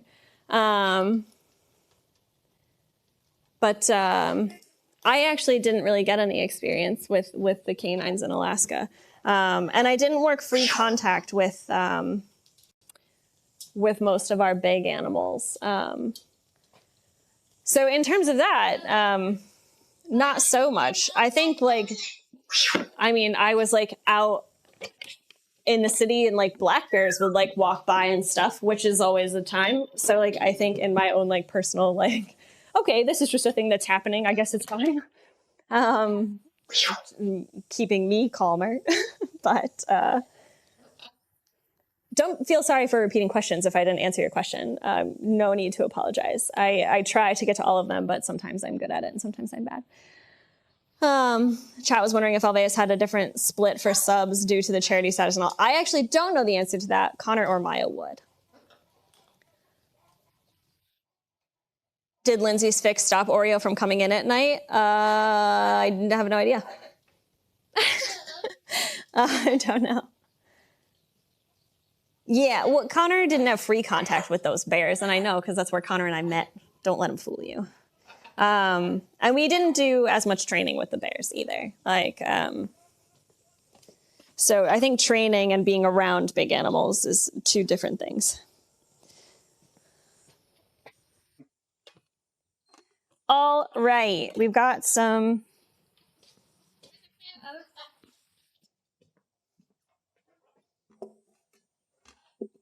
All of the ties are still intact. All right, I'm gonna grab. Actually, you know what? I don't think the macaws are gonna let me do this. They've got some little bits of like lettuce and stuff and paper for some foraging.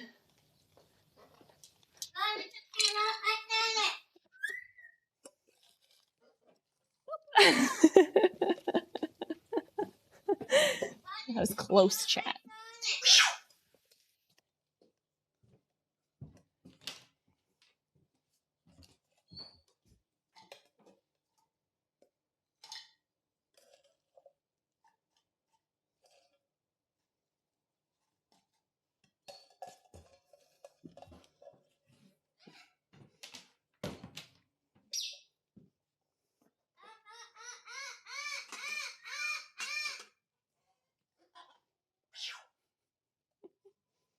All right. Siren? Miss Ma'am? Would you like to come down?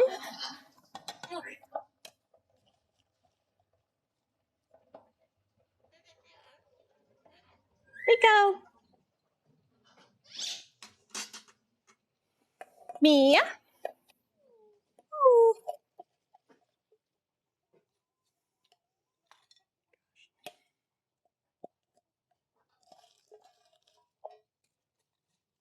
Okay. Are you offended? Yeah, you gotta take all that out. I know. Offended. Offended. Yeah.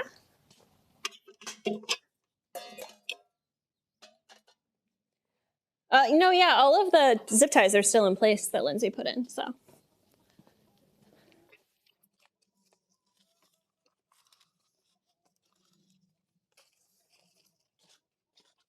All right, chat. Wow.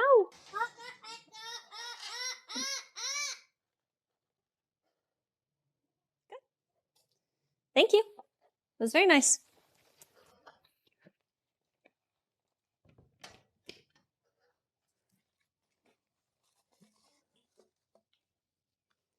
Okay. Let's see what we've got here. What do you think, Miss Ma'am? Enrichment? Can I put this up here for you? Oh, so nice. So nice. There you go. Okay, Siren. You want to work on this one? Hello, Siren.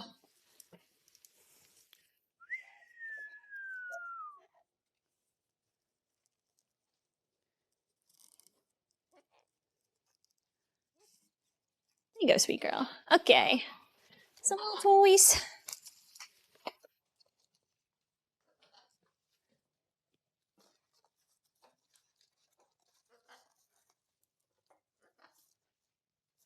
There you go, Tico. Thank you for waiting. That was very polite.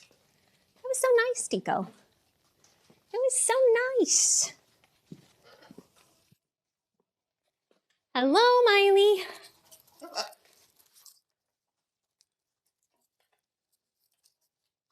Good job, sweet girl.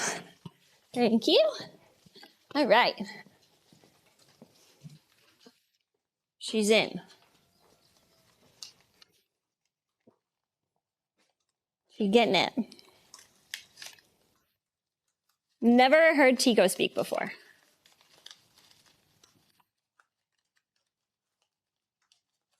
Tico actually waited for me to tie this up today, chat. She waited like right there while I tied this right there. It was very polite. So nice. Did you find something? What's in there? I don't know what that is. Is it a pistache?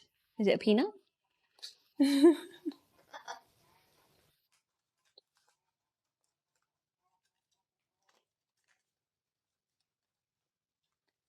We're pretty excited, both of the macaws, when they got their physicals.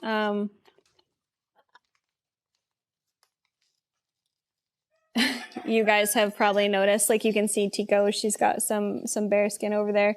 And when I asked the vet about their plucking, she said that it's not really that bad, which is good because I think Tico's actually used to be a good bit worse, but I think she has improved. So hopefully, as she gets more and more comfortable, that will continue to improve. We asked about Mia's plucking as well, and I don't know if I mentioned this to you guys or not, but she said there's no evidence that Mia's currently plucking, but she does look like a bird that had a chronic issue in the past and is recovering, and she may always look the way she does, but we did order a multivitamin for them, which the vet said it probably won't help their feather growth, but it won't hurt them to have it, so... did you see Abbott neutralize a bird? I did not see it happen, but I did find a pile of feathers that I then brought into the nut house and said, I'm pretty sure they got a bird. So. We have that book, don't we? I haven't read it yet, but I did look at the picture of Tico.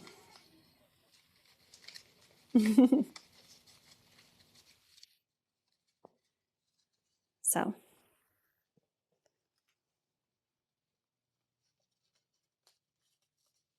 Tico used to talk. Oh, I'm sure it was very gory. Nature is not kind, so. How did the vets do their physicals for the macaws? So we kennel the macaws and then we bring them up and we do towel them for safety reasons. So with our physicals, we could probably do very general physicals, but because all of our kiddos get blood draws, we do restrain them for that. Just safety-wise for everyone. We do have plans for everybody in terms of kind of doing very basic like welfare checks on them, but for anything, bird redos, for anything that involves a blood draw or anything a more in-depth look, they will be restrained for those instances, which is why it is so important that as much of the interaction as we have with them is positive, because if our interactions are positive, they're more likely to forgive us when inevitably something negative happens. And something negative can be something like restraining them for a physical, but also like if they had a blood feather and we had to pull it from its follicle to stop it. That would be extremely negative, but it would have to happen in order to like stop them from losing too much blood. That's an extreme example, but nobody can be 100% positive 100% of the time. So the way that you build the relationships helps make sure that when inevitably those negative things happen, you still have what we would call a net positive in the bank account. So if you or any of the staff have been away from the animals for a few days, can you tell if they've missed you? I feel like not as much with these guys. We try really hard to make sure that the animals kind of get used to everybody. But with birds of prey that I've worked with in the past, they definitely had like favorite humans, like clear favorites. I don't know, example, I know Siren is difficult with other people if I'm around. I don't know if that means that she likes me more or what, but I know that she presents a problem to other people from time to time if I'm in her space as well. That's an example, but I don't think it's when we come back so much, like they may be excited, but it's not like something that's like very noticeable where we're like, oh man, they're so stoked that this person's back. So I like to think Toast misses me the most. But Toast does their own thing. We're gonna go say hi to the chickens. Ella said that all of the bags were still at least half full, so she left them. But I think there's still somebody in there, which is why she didn't lock it. So unless we want to do anything specific with anybody in there, they're done. But yeah. No, I think she just left it unlocked because there was a human in there still.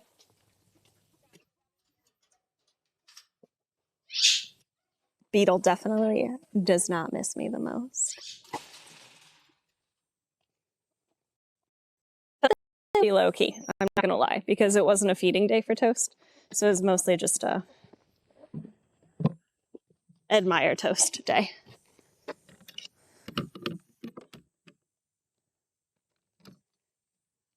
Hello, chickens. I wonder if Oliver will let me do something. And like if you guys could see a really funny thing. All right.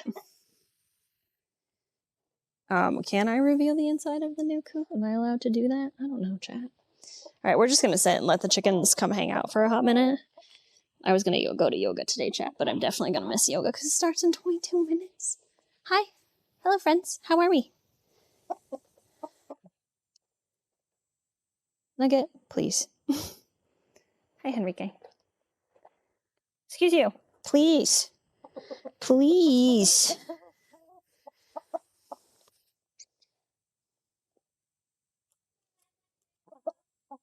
Is it when you lift him up to check his feet? Lindsay did that last keeper talk. It's my favorite thing. Oliver just like lets you like, oh, sorry, Henry. It just lets you like lift him up and his feet just hang out. We've been trying to get the chickens used to just like approaching and touching. Hi, Nugget.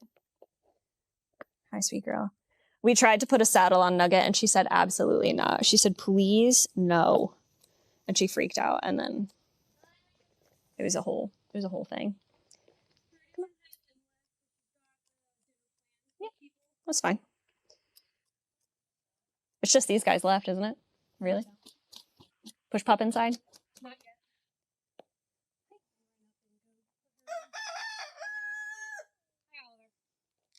What a guy. So nice. He's so nice. I put their scratch on a rock to see if that would help with the ants. We got to figure out, can you come up? Good job. We got to figure out what kind of new system we want in the new space for them.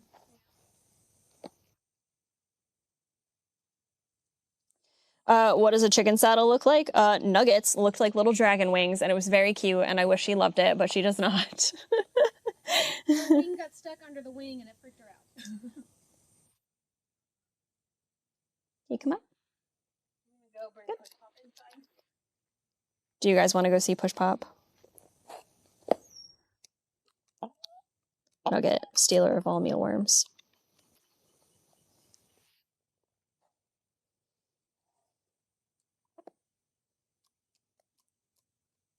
Enrique's gotten a lot braver.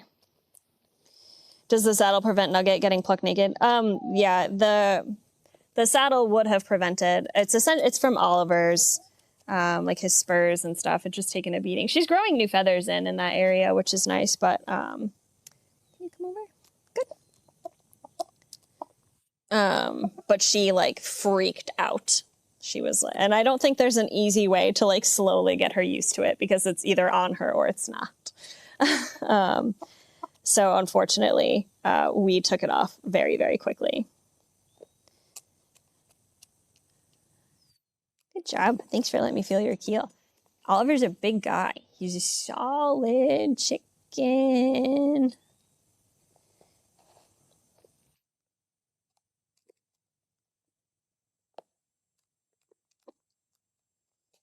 Oliver doesn't care about anything.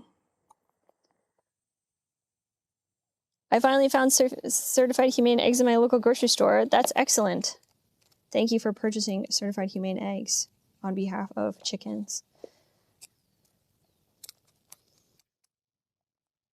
I went to a chicken processing plant once, guys, with Connor. And it was one of the most traumatizing experiences of my life. I'm not gonna lie to you. I will never recover.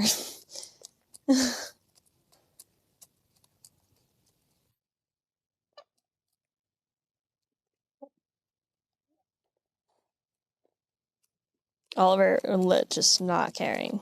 Oh. I actually have a critter cuddler, I think that's what they're called, that I got for my cats, and they don't love it. And I think that Toast might be a really big fan of it.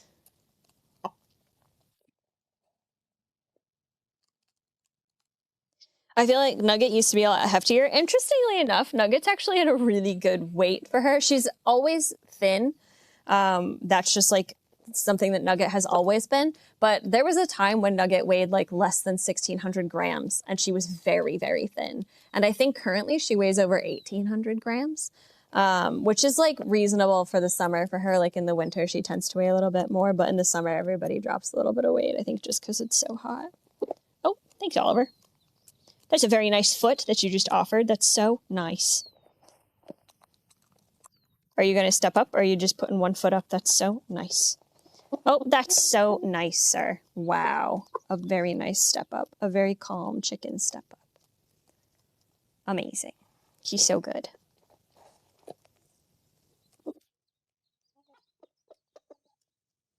How many more chickens will you get? I think the plan is to get many more chickens. I think we need a companion for Polly, and we've also talked about getting 3 more hens for this group. So, a lot of chickens. Oliver's pretty heavy. He's a pretty heavy guy. You can come over here if you want. Take a step. No. That's very nice. Good job.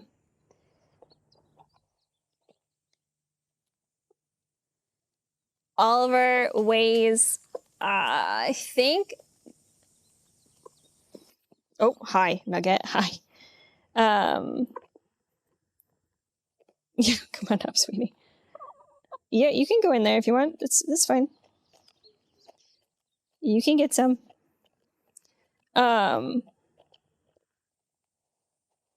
Nugget, no, I think Oliver weighs like 5 pounds, which is like hefty for a bird. Like that's up there. Like if I were to tell you that like a lot of the eagles that I worked with weighed like 7 to 9 pounds, 5 pounds for a chicken seems like a lot, right? So he's a big guy.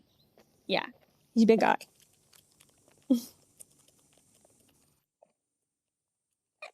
Oh, that's not nice. Be nice to her. You're not good.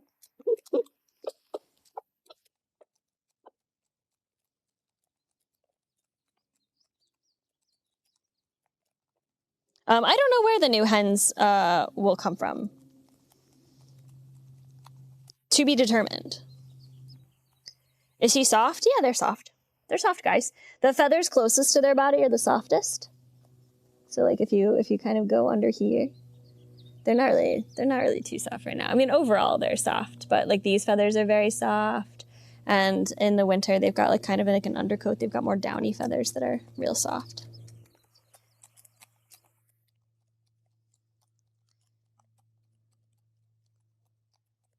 I don't know what Stompy weighs. I don't even have like an estimate because I've never ever been able to like actually hold Stompy in any capacity.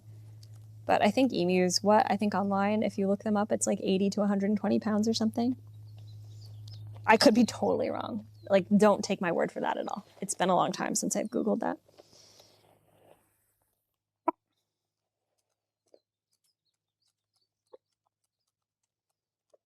Do these chickens produce eggs? They do, and then we feed them to the other ambassadors. And sometimes we feed them back to the chickens themselves. But everybody here kind of likes egg. The rats love it. Like we will cook them in the microwave and just do scrambled eggs. The wolf dogs love hard-boiled eggs. The foxes love eggs in any form. They love raw eggs. They like cooked egg. They like hard-boiled eggs. The marms not so much. The parrots like scrambled egg. The crows like egg. So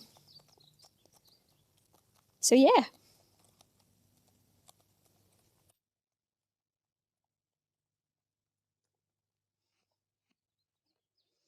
Guys, we gotta go.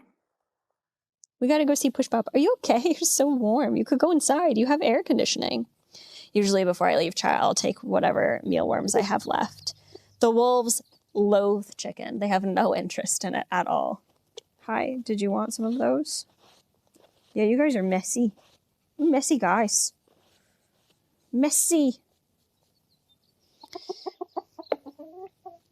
Thank you, Oliver. That was very kind. Okay. We're going to take some of the mealworms that I have left and we're going to go sprinkle them inside in the AC to encourage them to come inside for a little bit. Yeah. Okay, Nugget. Yeah, they're not interested in the fish. Have the chickens ever pooped on me? I don't think so. I've gotten chicken poop on me just from like cleaning and from like sitting in their enclosure. But honestly, I've been pooped on by like vultures. So actually, I would say chicken poop is probably worse. But it wouldn't be the first animal that's pooped on me and it wouldn't be the last. So it would really, really not faze me if it happened.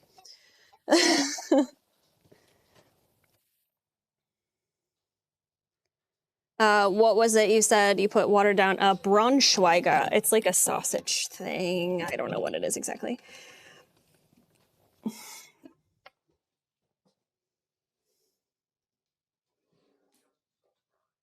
Oh, thank you for subscribing. I'm sorry, I didn't turn up the alerts back. But thank you for the sub. That was my bad. I should have turned the alerts back on. Connor's getting mad at me. He's always like, you have to thank people. Just know that I am always grateful that you're here, guys. And I'm trying to get better at thanking people. So excited for mealworms. They're so excited.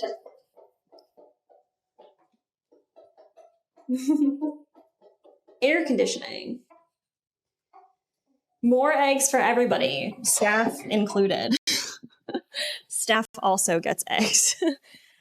We don't have a plan beyond that. Okay. Goodbye, guys. All right, chat. I see a donkey. Look at that good-looking donkey. His coat looks so nice. Okay. I am working on it. Working on getting better at streaming, but I definitely am an animal care person first.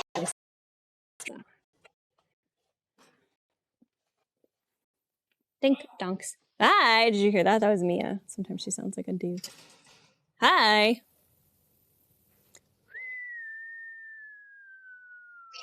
Good. So nice, Mia. She's getting it slowly but surely. All right. Inside Parrot's locked. I always look and make sure that that bolt is like thrown all the way over because I'm paranoid. Because if they were to get out to this vestibule, that's so open. Scares me. Okay. All right.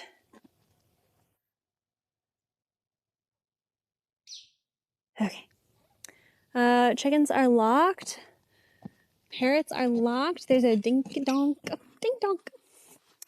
There's a stomp.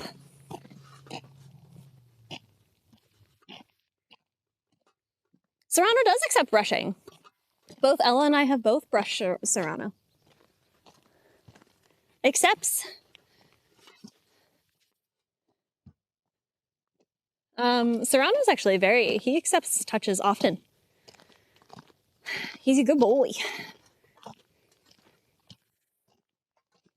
Pointing you guys down slightly to avoid the license plate. Oh.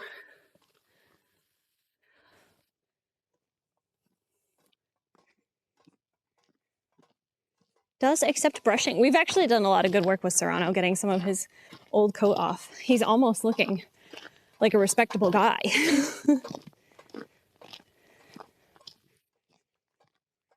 Jalapeno just appreciates a different kind of touch. But I think secretly Jalapeno really likes scritches. He's getting there. They're both very bold these days. They're both very present when you go in the pasture. Okay. Oh, the smush is outside. I call Push Pop Smush.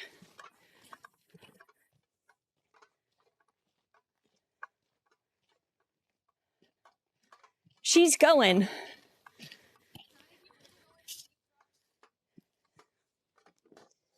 Ugh. Smush.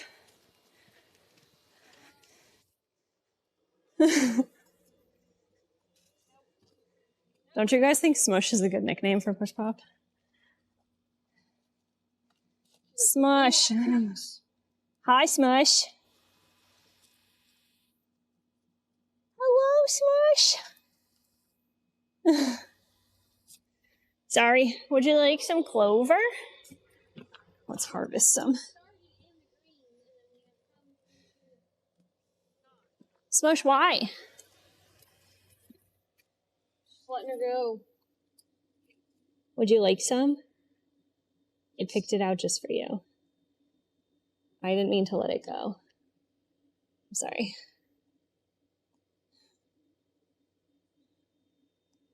Oh, there you go. Got it. Snacks. Whoop! Rocks. This is why we stay in the green. Winnie very much enjoys pets and brushes.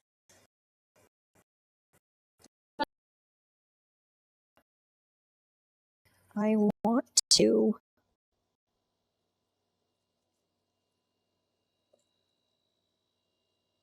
That's a rock.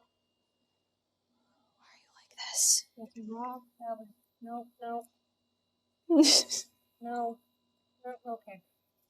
I think Push Pop is actually too big for the rat skateboard. 100%. Too big. Way too big.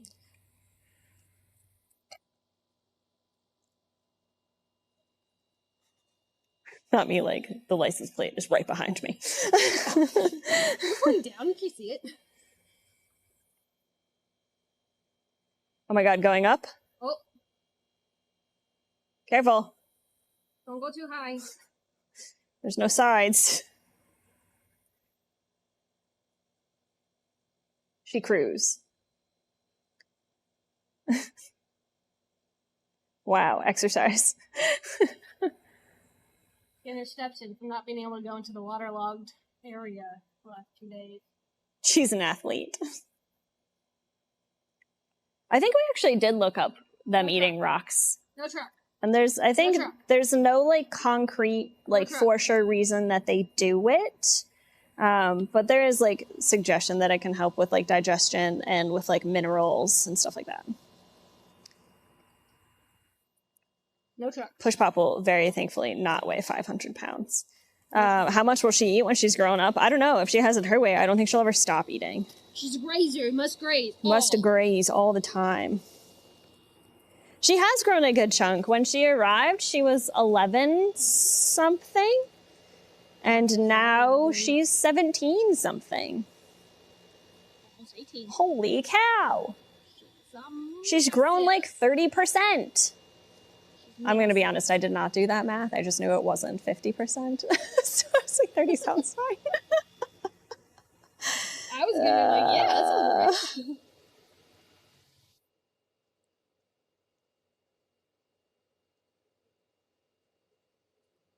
Yes, go that way, towards the green.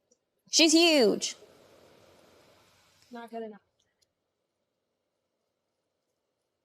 Her head's really not dusty. That's just the color of her head. Rude. Out of her head. When she's free range, do y'all have to watch what she's eating so she doesn't accidentally chomp something she shouldn't? I think we mostly worry about rocks and poop. I've like watched her try to eat a rock that's like way too big for her. But also I'm like worried about her eating the poop because I don't know where the poop is coming from. I also like I've watched her legitimately approach plants and then like She like you before dismiss that one. Like there are certain ones though that like she will never touch. Yeah, she'll straight So up sniff it and then dismiss she's it. like, no, not this one. No, not this Sniff and one. dismiss. So 36% close enough. Thank you for doing that math. Do you guys have any hiking boot racks? I'm kind of jealous of your boots. Lindsay? You mean mine that are falling apart? Yeah, but like they're old boots. falling apart. They've earned it. Lindsay has Merrell's on. My boots are not hiking boots. They are muck boots. They are rain boots with chickens on them. Cute. They just make them in my size. It's one of the only reasons why I buy it. My other boots are actually Vivo barefoot boots, and I really like mine, but I've not taken them hiking, so I cannot speak to their longevity. Solomon's, I like Solomon's as well. What?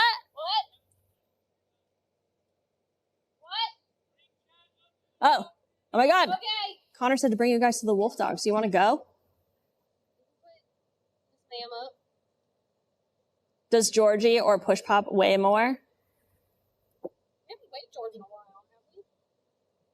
What did George weigh the last time? I think Push Pop weighs more than George. I'm pretty confident. They might be around the same size right now. But if she keeps this up, she will weigh more. I don't think Georgie was, I think he was 14. I thought he was 17 something. I think he was 14, 20 something. I'm pretty confident. 80% sure. Georgie is large. All right. Take us to the wolf hype. Okay, say goodbye to Push Pop. Tell Push Pop that you love them so much. Love you, Smush. Okay. I'm waiting for all of the love for Smush before we leave.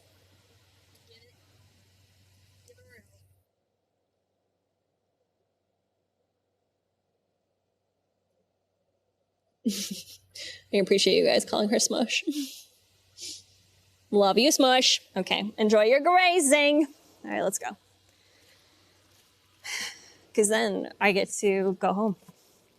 And that's exciting. I miss my cats. Look at that cute goat. Look at her. Look at her. Look at her.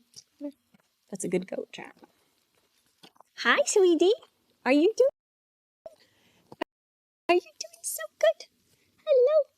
Hello. Oh, I can't stick my watch in there. That's so annoying. She's like, why do your hands smell like mealworms? That's gross. Can't reach. Can't reach good goat. Sad. Okay.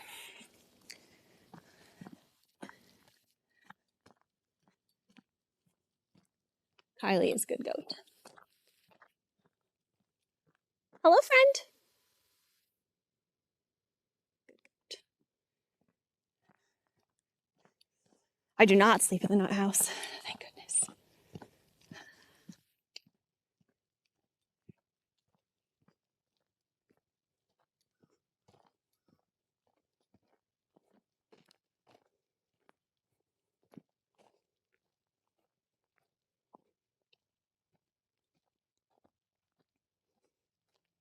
Have you guys seen the Marm banana trees? Look at, they're in 3 separate pots.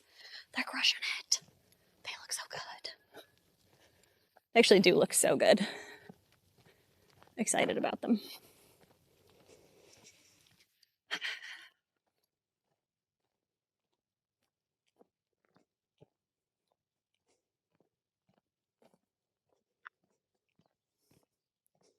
Oh, did I turn this off accidentally?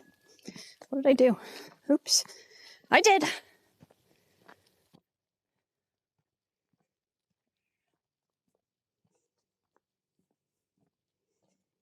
I do not know about the banana trees. I'm gonna be honest. I don't know about most of the plants we have on property. Somebody else keeps them alive. I just do what they tell me to do.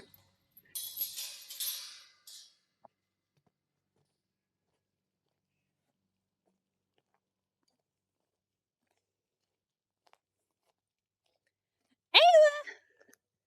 Timber! Hi, babies! They do so cute. Am I coming in? Am I allowed to show them? Okay. What? It's open. Oh, it's not open. Oh my God, it looks open. That's trippy. You can put stickers on it if you need to. Trippy. Got it in. Hooray. Gotta get the pulley system attached. It's beautiful. Ooh. I think it'll work out. Ooh. Yeah, if you want to do stickers or something on it, just let me know. But it's up to you. I think the flavor is pretty cool. As long as they can tell it's there. Yeah. Especially if there's like speed coming in and then they just like whoop.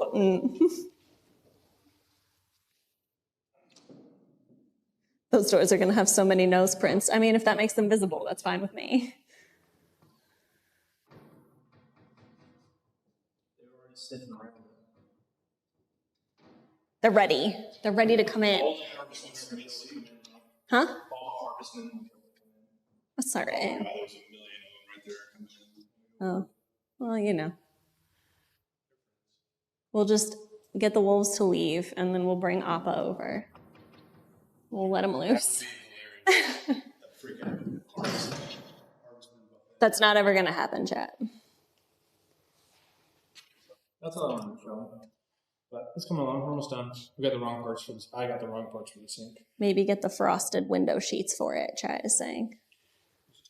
That's probably a good idea. As long as it doesn't peel off, I think stickers would be a little bit easier to put on there. Do bird stripe stickers. It is like, it definitely like from a distance you can, oh, it's really, look at it, look at it. That's crazy. Yeah. Yeah, from the side, it has like a weird, like, pixelated.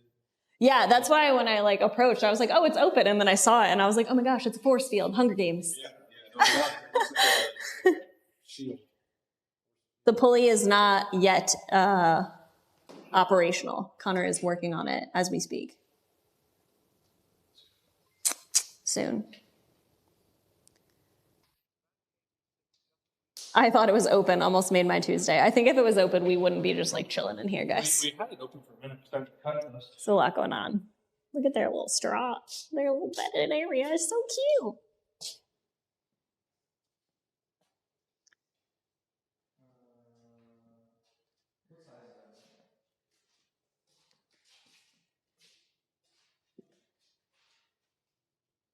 Anything else you want done? 99% actually done. Yeah, we are getting there, chat. It is 97, Nick says. Lots of cozy spaces. We gotta put some little like steppy things on these because they're pretty steep. I doubt they'll use them. They'll probably just jump up, but for the future, this is a good idea. Little platforms. The fur, I think, is still in here. I think it's in that box. Kennels? Kennels? Oh, I do that every time. I've got to pick up my feet. It's only a matter of time. There it is. Woo. Huh, what was that doing in there?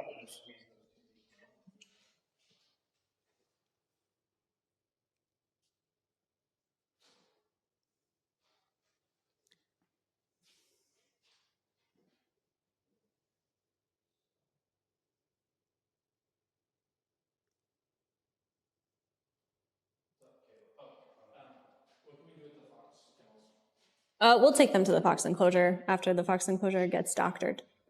Well, even here, that's the little bits. Yeah. Yeah, because we had the handles left off so we could leave them in the fox enclosure so we could do work with them. Well, hopefully tomorrow we'll install the glass and then we can let them in. So. Hopefully the glass is coming for the middle tomorrow, guys, so that we can let them in.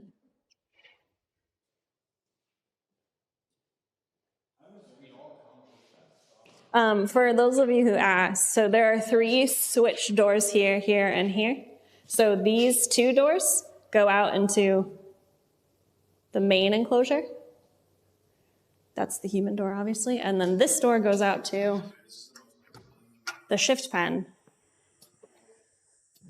So there's the shift door here that we'll build up. And then there's 2 shift doors out here to move between these 2 pens. So like they can access any of the pens via another pen. Like you don't have to like go through the inside one to get to this one or vice versa. So But those doors will be installed last because we don't need to open this up, we'd like to let it really grow in here. And then we'll put some hidey spots in here and stuff like that for them. I don't know where they are. Down there somewhere. Oh, there's Timber. I see him. He's there. So much grass, right? The wolf enclosure is, like the wolf dog enclosure is so much greener than I expected it to be.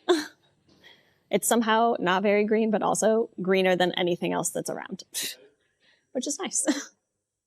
Okay. Are you mainly going to have all doors open? Eventually, but we're going to let this grow as much as we can because we can. Because their other space is plenty big. So they'll have access to this full-time and to the main outside space full-time. Unless we want to do training with somebody. If we need to split them up, we'll bring one of them in here because most of our training, I think the goal is for it to happen in here.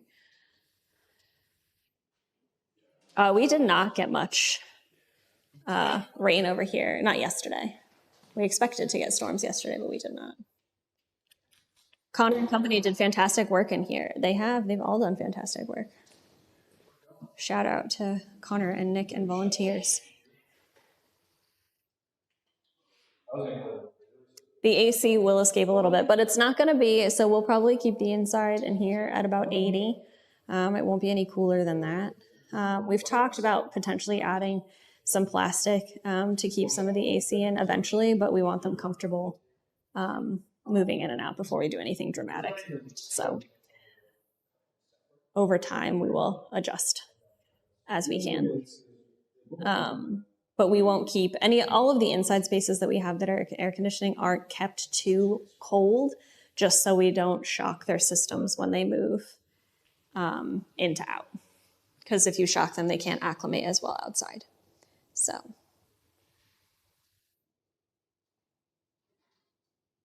If you get butterfly print shade cloth for the switch pen ? I don't know. What? Something about butterfly. Somebody asked about that a second ago. Recollection. Did Connor get the butterfly shade cloth? Connor? There's a butterfly shade cloth.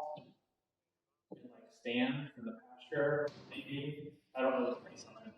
If it's a reasonable price, we'll probably do it.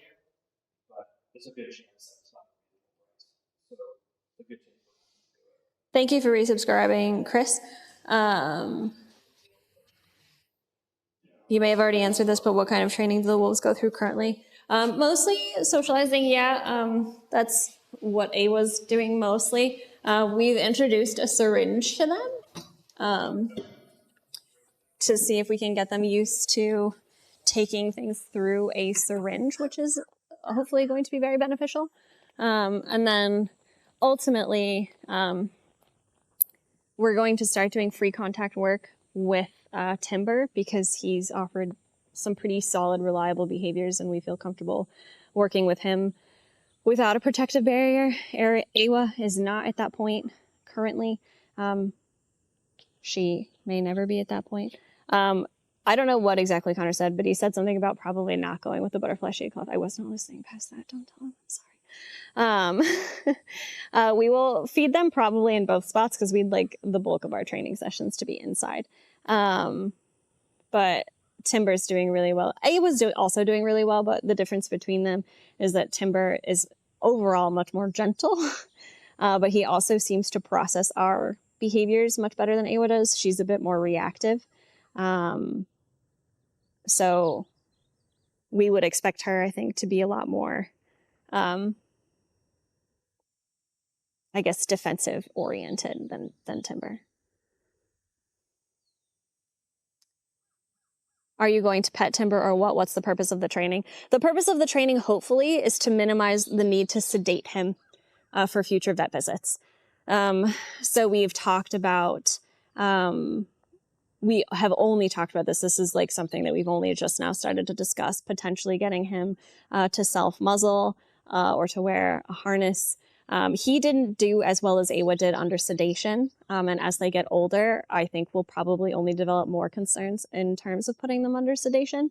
So if we can minimize the need to do that for him, we'd like to, by trying to get him more comfortable with humans so that his future vet visits don't have to require sedation. So that is the reasoning for us making the moves that we are with Timber. So, but hopefully, I mean, if he allows us to brush him, that's obviously very beneficial and a very positive thing. So yeah, Ayla has arthritis. There was nothing obvious when we did her physical, nothing wrong with her leg, nothing. She was just crunchy. She was just crunchy. So, but nothing felt like it needed to be x-rayed, or we didn't feel the need to get images done. So she is on gabapentin and carprofen. We have discussed maybe in the future if she will accept a voluntary injection. There is a shot that we could do once a month to help with her arthritis that some facilities have had a lot of success with. So that might be something we work towards with AWA.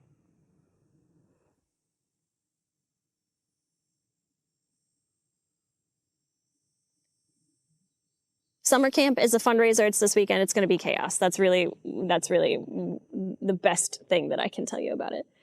But it's going to be fun, I think. I don't know.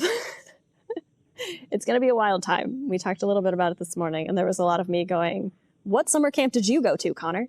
So if that's any indication, going to be a time.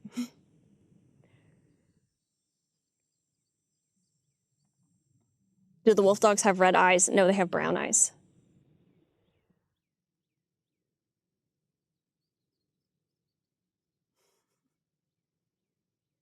They do have a lot of traits that would indicate some pretty solid wolfiness. Their black noses are one, their dark eyes are one, their paws are another, but the camera is pointed towards the wolfies. They're just very far away. Timber is right there. Oh, there. And I think A was over in the corner. How food motivated are the wolves? Depends on the day. Yeah, there's Awa. Awa's right there. It's hard to see her, but she's there.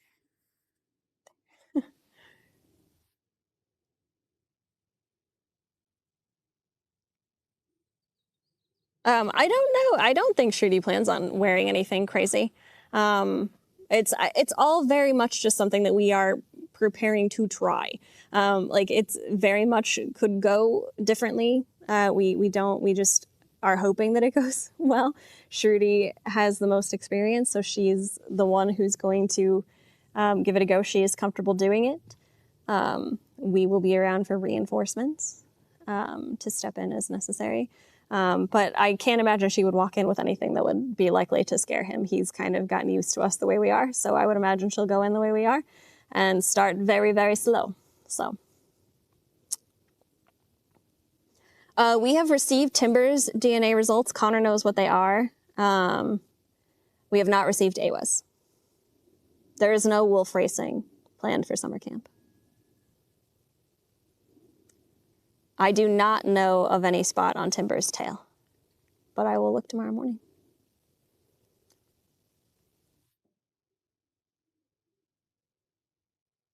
Do the wolves take tick medicine? They have, yeah, oral. All that fun stuff.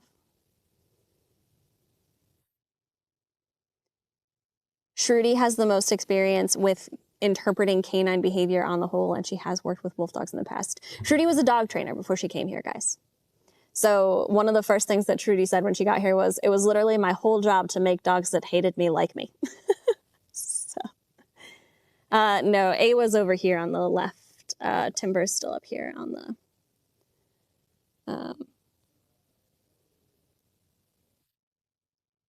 Did I ever see wild wolves when I was in Alaska? No. Shruti is so cool. I don't know about the wolf DNA party reveal. I wanted to do cakes, but I just don't know how to do it. I thought about having a cake eating contest and having each of the breeds that he is be a different color cake. And then we give everybody a tiny little colored cake. And at the bottom, you'd put it on parchment paper and then you'd write the percentage that they are on the bottom of the parchment paper, and it was a lot. It's fine. Might be a little bit unrealistic.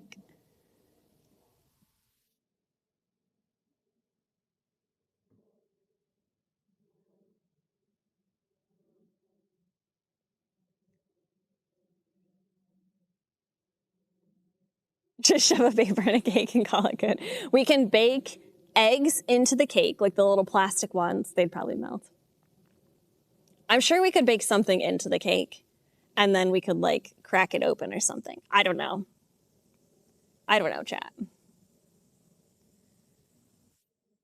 We could bake 5 little objects into the cake, and each object could correspond to one like one of the breeds. I don't know. It's fine. We'll think of something. It'll be fun.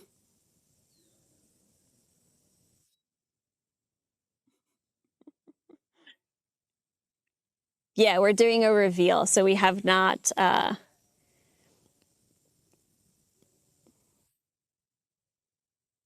we see an animal, please? There's an animal. He's up there. He's up there. He's got his head resting. Actually, you know what? It's not as hot as it has been, and the wolf dogs have done astonishingly well. They have shocked me. Connor teased that Timber is 12% husky. That might be. I don't know. He could be. How about fortune cookies? That's a good idea. Do you think we could make fortune cookies? Hi, Timber. Hi, buddy. What a cute boy. What a cute boy. What are you doing? Do I have a hat on? Is it so much? I have a hat on and a camera. Isn't it, you guy?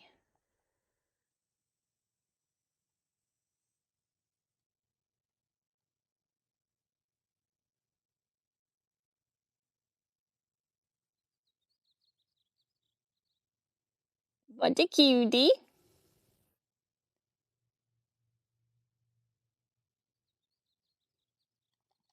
Chat, I really shouldn't run. I've run a handful of times with the wolves and I've always regretted it because of my heel. A sweet ginger boy. You got an itchy tail? Oh, you just... maybe not. What'd you find?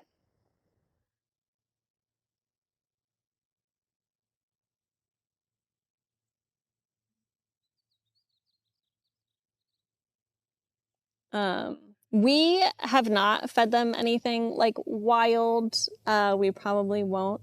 For facilities that have more wolf dogs or wolves, I think roadkill is a really like big part of their feeding rotation, just because it's easy. But for us, I think roadkill in Texas would be really, really hard because it's so hot and it would get gross so fast. Kayla and Awa both have bad paws. It's true. We both have a limp from time to time.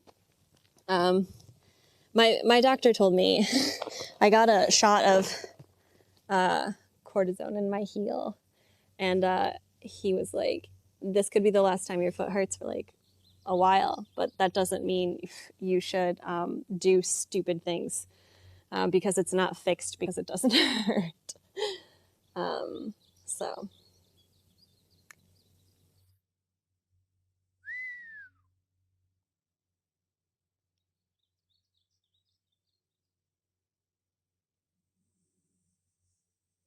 What you doing, big guy?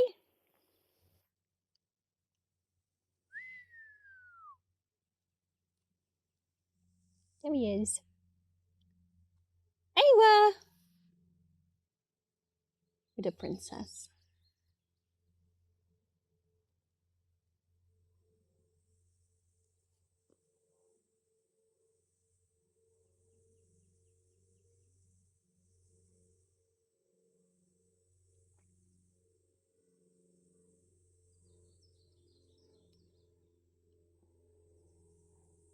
Itchy.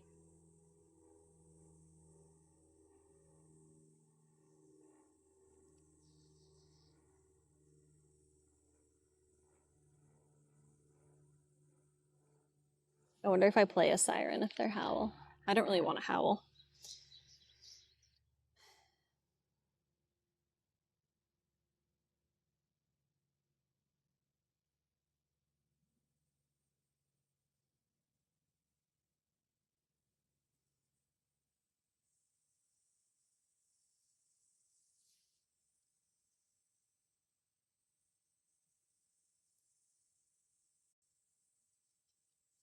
Did you say I talk like an iPad kid? I was very definitely not an iPad kid. I'm too old to be an iPad kid.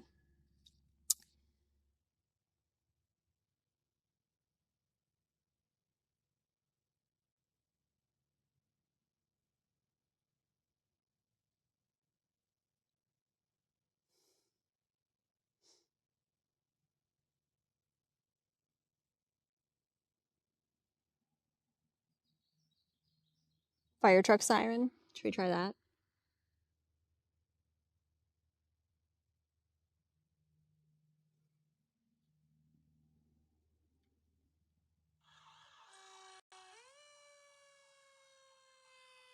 They don't seem to care.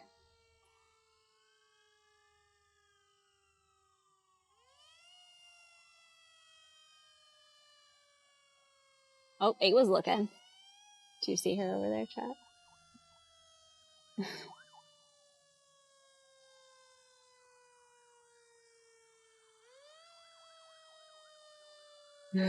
Timber. He's looking.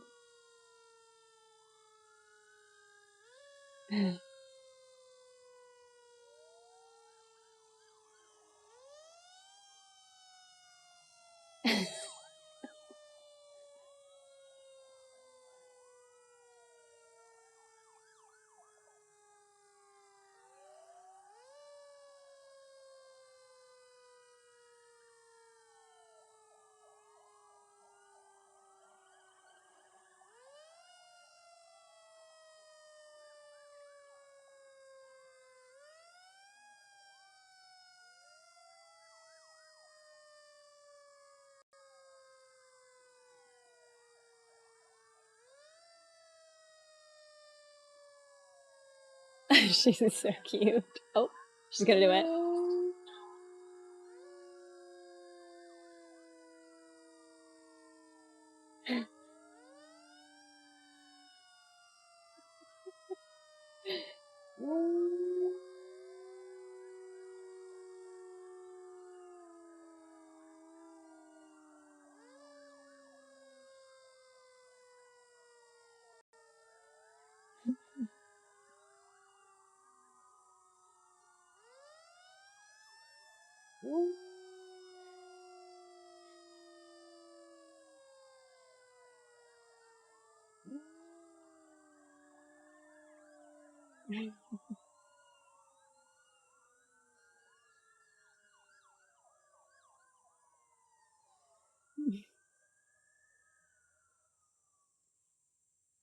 A little howl, chat. Oh.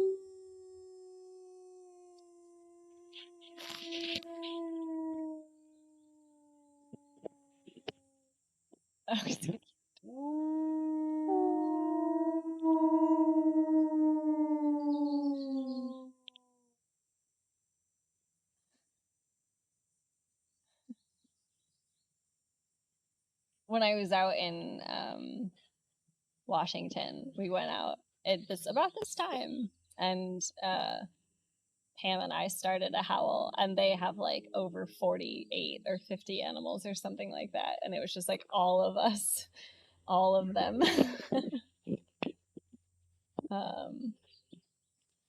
All of them howling together. It was really fun. It was really cool.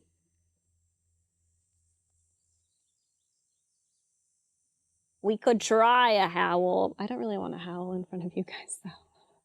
Shy. I have a really cool video of the howl.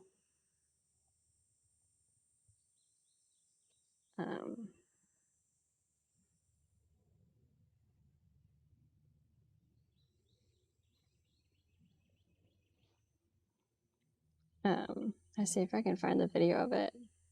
It was pretty awesome. Would recommend attending a group howl.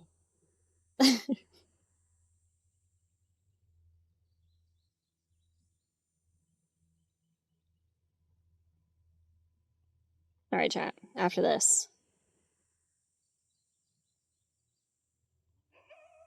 Oh, maybe they'll respond to this. This is what we heard.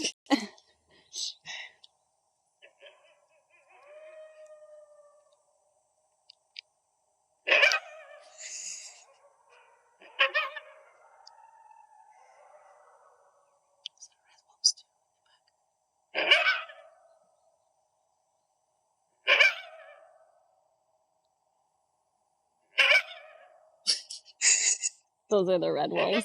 It was my favorite. This was all of them.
That's so exciting for St. Louis, the Red Wolves.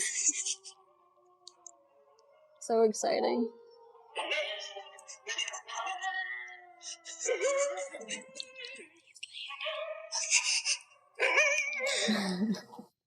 Anyway, so that was the group howl that I was a part of. And it did start with me and Pam, so maybe someday I'll be brave enough to howl on chat and you guys can, maybe the wolf dogs will join. Maybe. I don't know. Okay, I'm gonna take you guys back to Connor and Nick because I'd like to go home. It's late.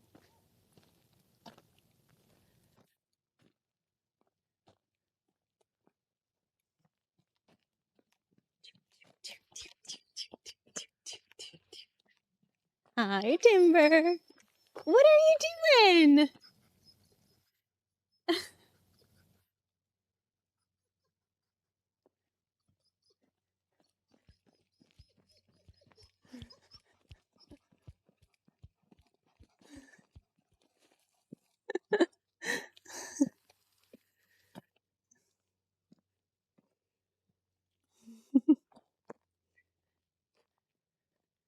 They do want to run. Make no mistake, I should not run.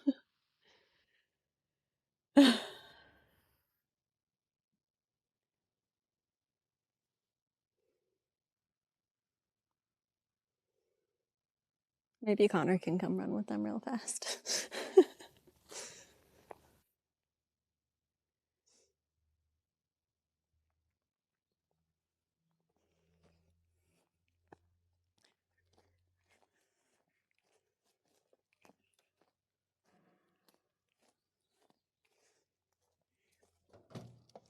Okay.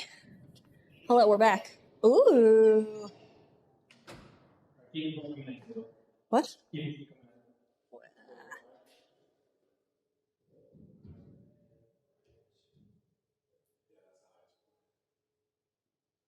Fancy, guys, the door is actually open.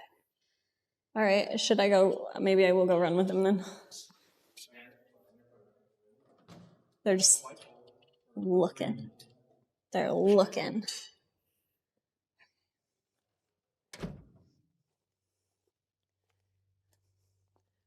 Connor's just like, make sure they don't come inside. What?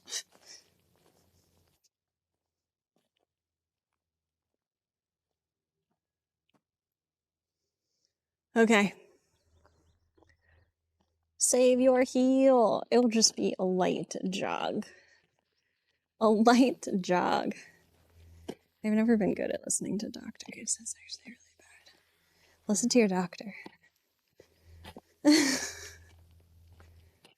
I gotta take my hat off and my knife out of my pocket and my phone out of my pocket so that I don't lose things. I'm too old for this. I'm too old for it. I used to run for fun, imagine. Good gravy. Who does that?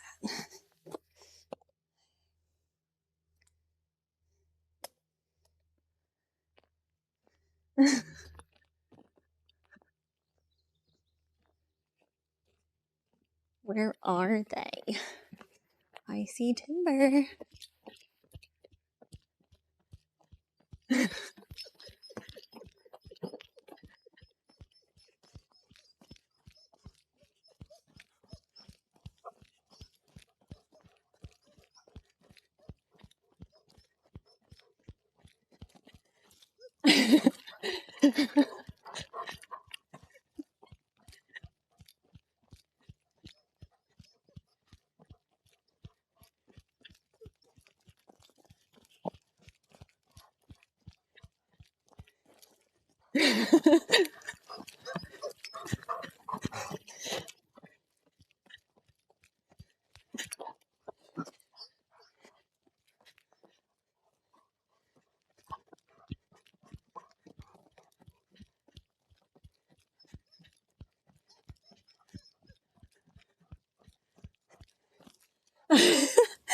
Timber was ready for it.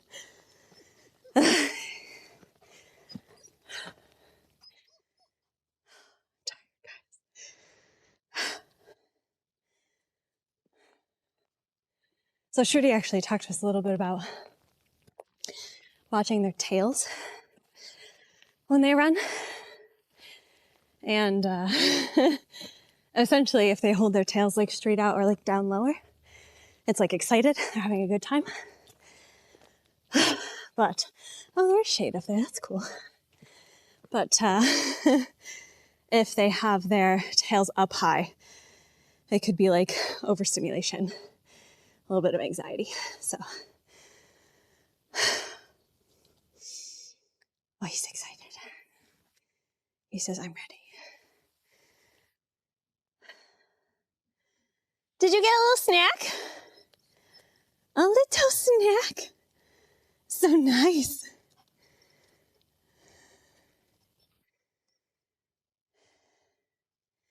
We've tried to throw things to them before. I do think they'd be more excited about something that they could chase, like something that when it hits the ground, it would keep moving.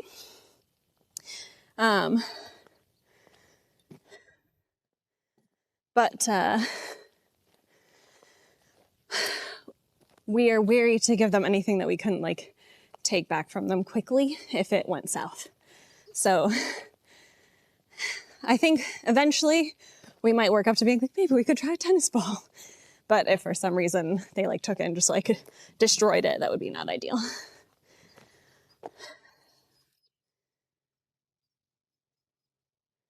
Aywa.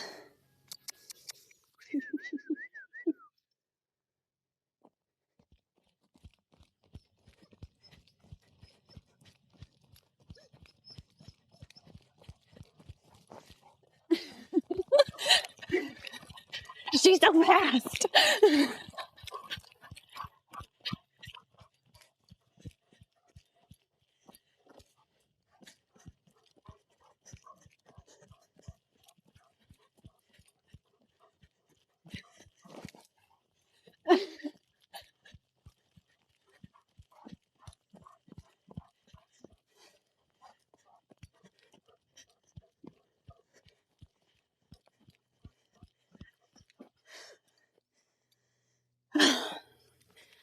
Okay. He's itchy. Oh goodness. Oh goodness. He's an itchy guy.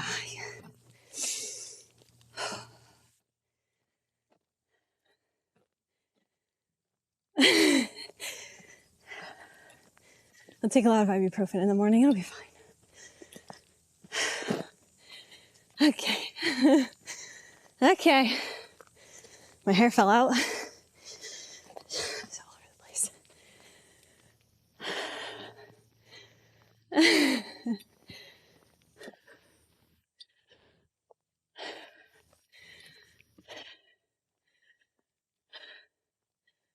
Bye, sweeties. Eat your kibble. What are you doing?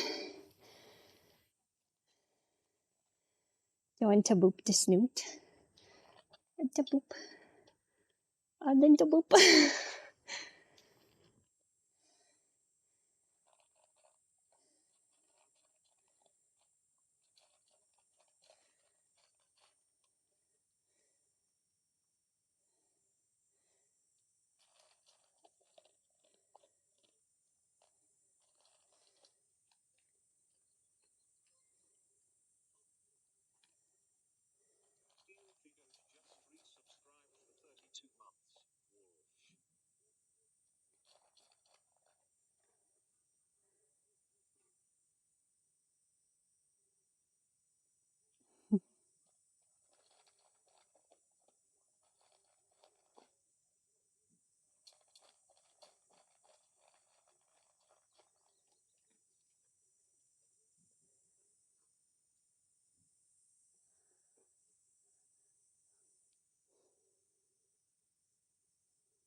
He's so itchy. Such good babies. Such good babies. Okay.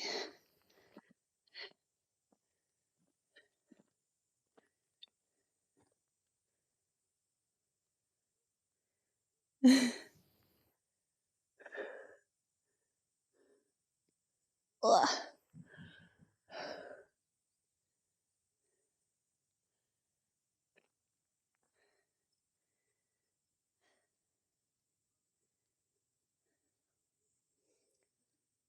We've seen a handful of times. A was definitely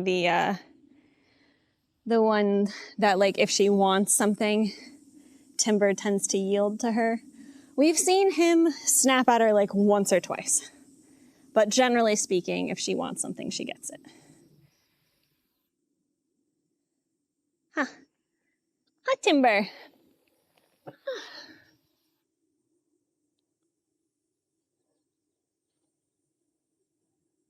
Ice Timber.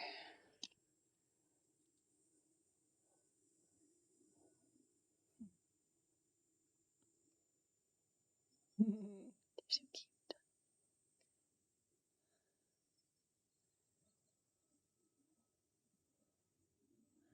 What you doing, ma'am?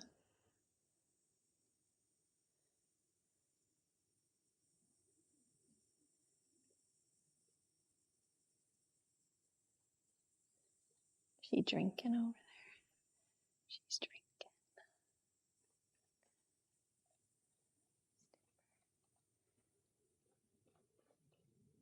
She's going that way. Okay.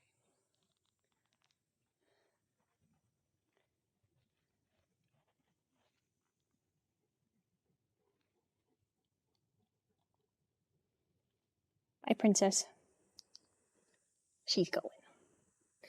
Maybe she's going to the pool. Let's get my stuff and we'll go follow her. Okay. Oh.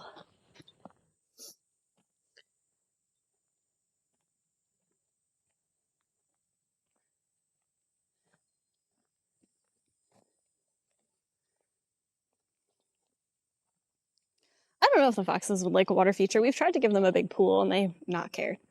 But it would be, I think, harder for us to give the foxes a water feature because they think they would dig up the components more than the wolf dogs have. So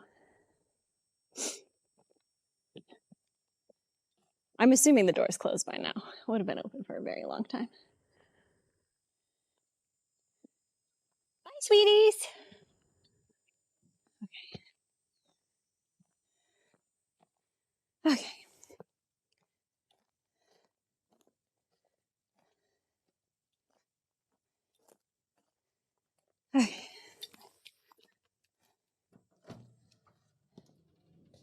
Is it still open? Okay.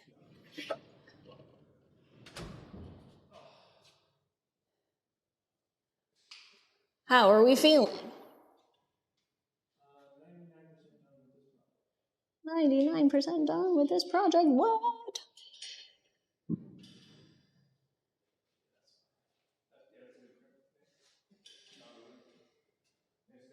Ooh.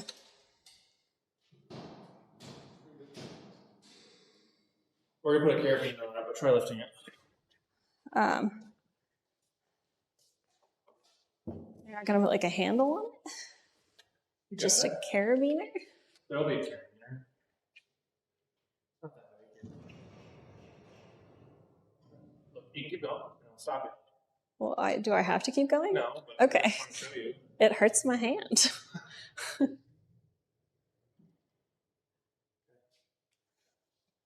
Well done. Thrilling. Excellent. Love to see it. You know, on the widest setting? Yeah, on the widest setting. It doesn't matter to me. Matters to them, Kayla. Well, nobody told me, so it's their own fault. 92. Always go for the widest setting. I'm streaming. Be happy. Is there a tie off to keep it open? It will be carabiner. We'll carabiner it to the wire. But yeah, a handle would be nice. That's not a handle, it's a carabiner. Do you put a handle on this? You get a piece of like the plastic and then you slide it on and then you crimp over the top so that it is a handle, like a handle. It just breaks.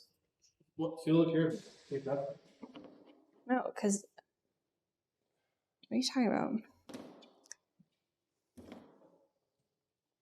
We're not going back to the pasture tonight. I'm sorry, only because it's already 6:14 and is the end of my day. Because somebody told me I had to not let the wolf dogs inside, so here I am. I did not see Connor's Poppy cosplay. What were you doing?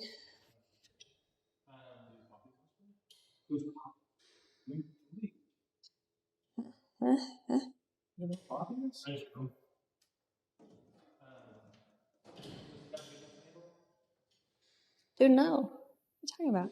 All right.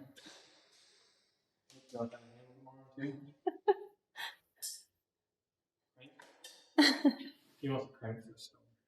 I mean, we can make the carabiner work, but it's not a handle. It's huge. How far down do we just have to squat to get it all the way down here? Is that what'll have to happen? Crank. Just put that right there.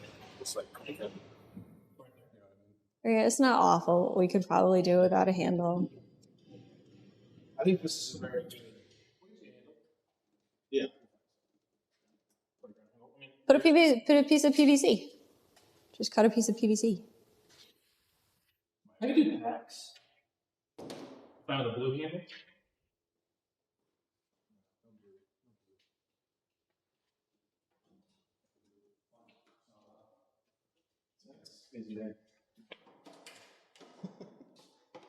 Right? Yeah. Right? Doesn't that make the most sense? I'll put a. I think it helps not like crushing your hands, you know. It's fine. This will probably wear away, so I'll put the screw on once so we can replace it again. Winnie does like getting brushed. This is a carabiner. Yeah, like horizontal, so you can tug it down. That's what I'm trying to convince Connor to do. I don't think this is sufficient. Maybe it's sufficient. I mean, you're not particularly a ton, but you know. You're right, we're not. I'll build it to the weakest link, which is you. From you, Jack. This is why I don't like to advertise that Connor and I are married, because he's mean to me. It's rude. He told me the other day to get over myself.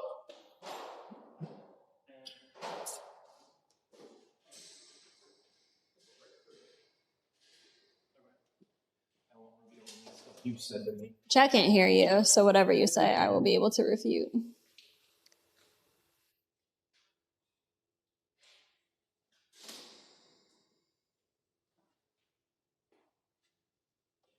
Kat, doesn't that make sense? Is it just me? Doesn't that make the most sense? I mean, it doesn't hurt anything.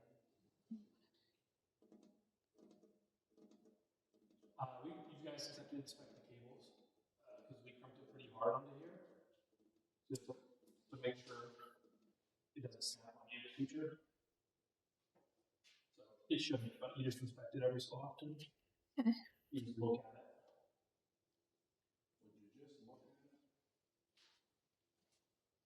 Thank you. It's big, Al. I do make complete sense.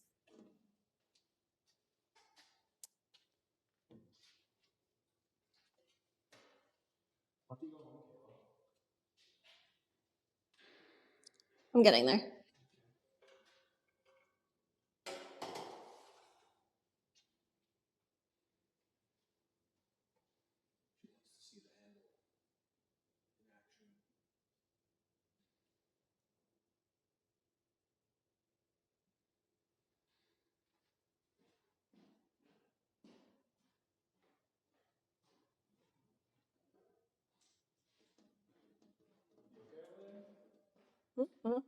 Tired. I wanted to go to yoga, but I did not make it. I could not. Yoga is at 5:30. Yeah.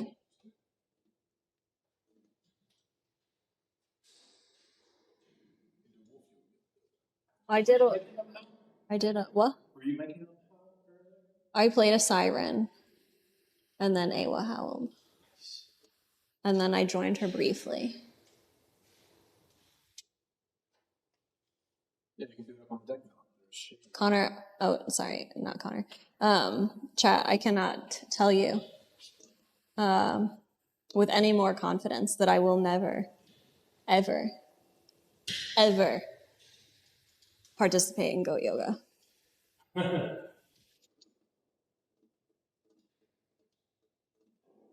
hard as it is. You don't need to have goats and that shit.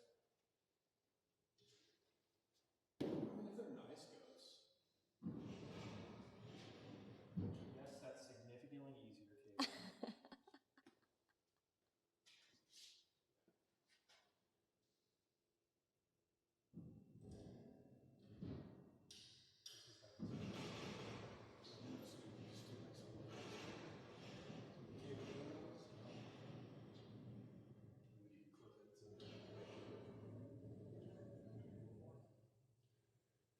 I'm also allergic to goats, guys. Just another reason to not do goat yoga. Do we like it? Are we a fan of the handle? Yeah. Yeah. Yeah, we are. It's fine. I think it'll probably, Need to be replaced. like something like this, honestly, would be Ideal. well. This probably works. I don't know. We'll see how it goes. Or can replace it easily. What animal at Alveus would be the best for yoga? Parrot.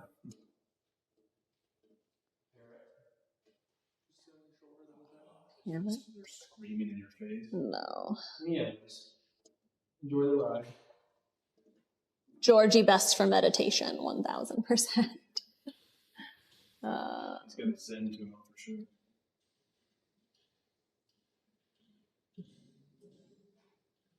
Yoga though, like in regards to like most flexible.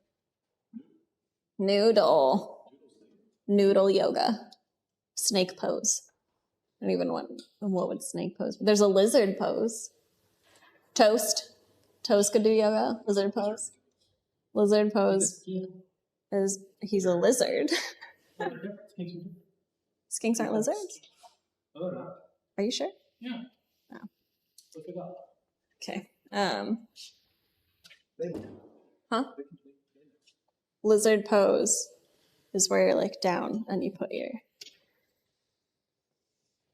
look at feet. Lizard pose. I don't know why. Because like that's like when they run, they're like. Oh, it's just the name of the pose. There's a cow pose too, and a cat pose. Cat cow.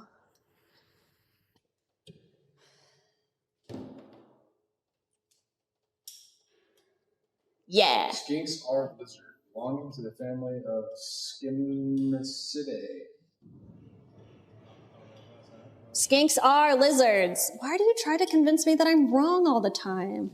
It's so infuriating. Leave me alone. They're the most diverse family. There's 1,500 different. Crow pose. There is a crow pose. That's true. I can do it too. Hell yeah.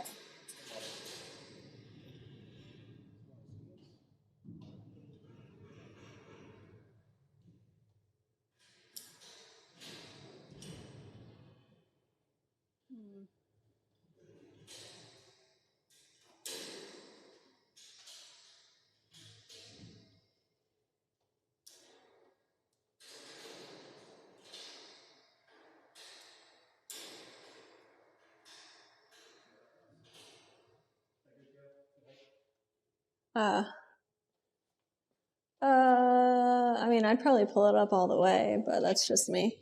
I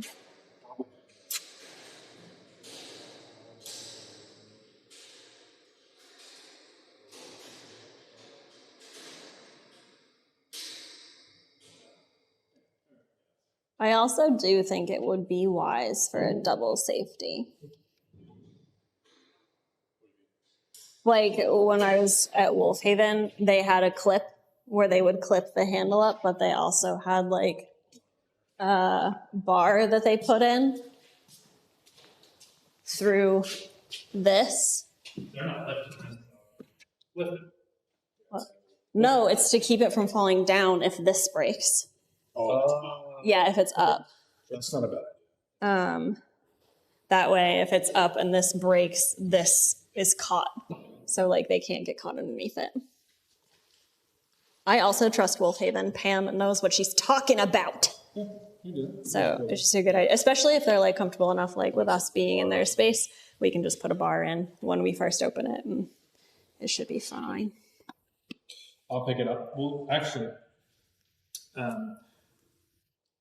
when we are either our axle for our catapults, we can use that piece for here. It would be like the same thing, or we'll just get another extra bar. Good gravy. Okay. Excellent job. All right. Well, See like the grass. yeah.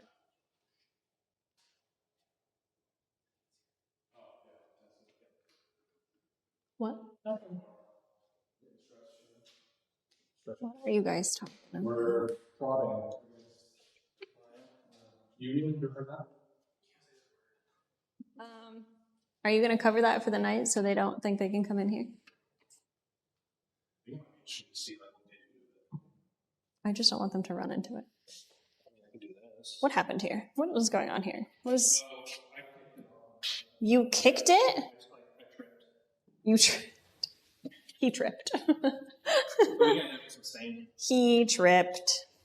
I was moving the ladder. Oh, he tripped. Epitome of graceful he is. Well, look at that. That's good. Nice and level. It's beautiful. It says it's lubricated for life.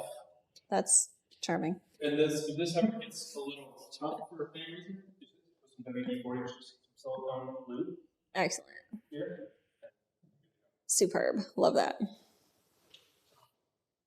This is going to get stuffed up, but it's easy enough to replace. And then there's some custom rivets right here. Custom rivets. So that's material, so it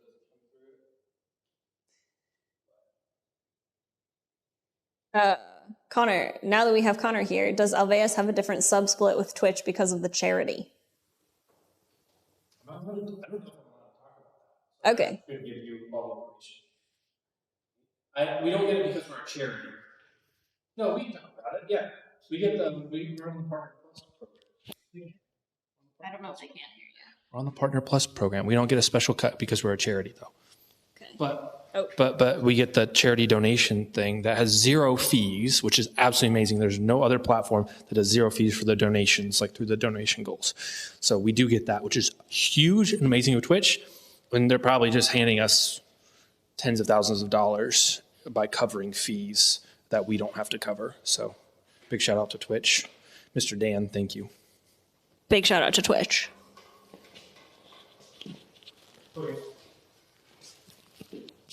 Okay. I'm out of here every time. Every time. I do trip every time. All right, we're going.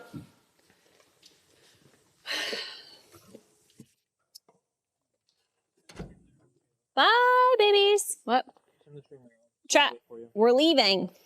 Say bye. Say bye.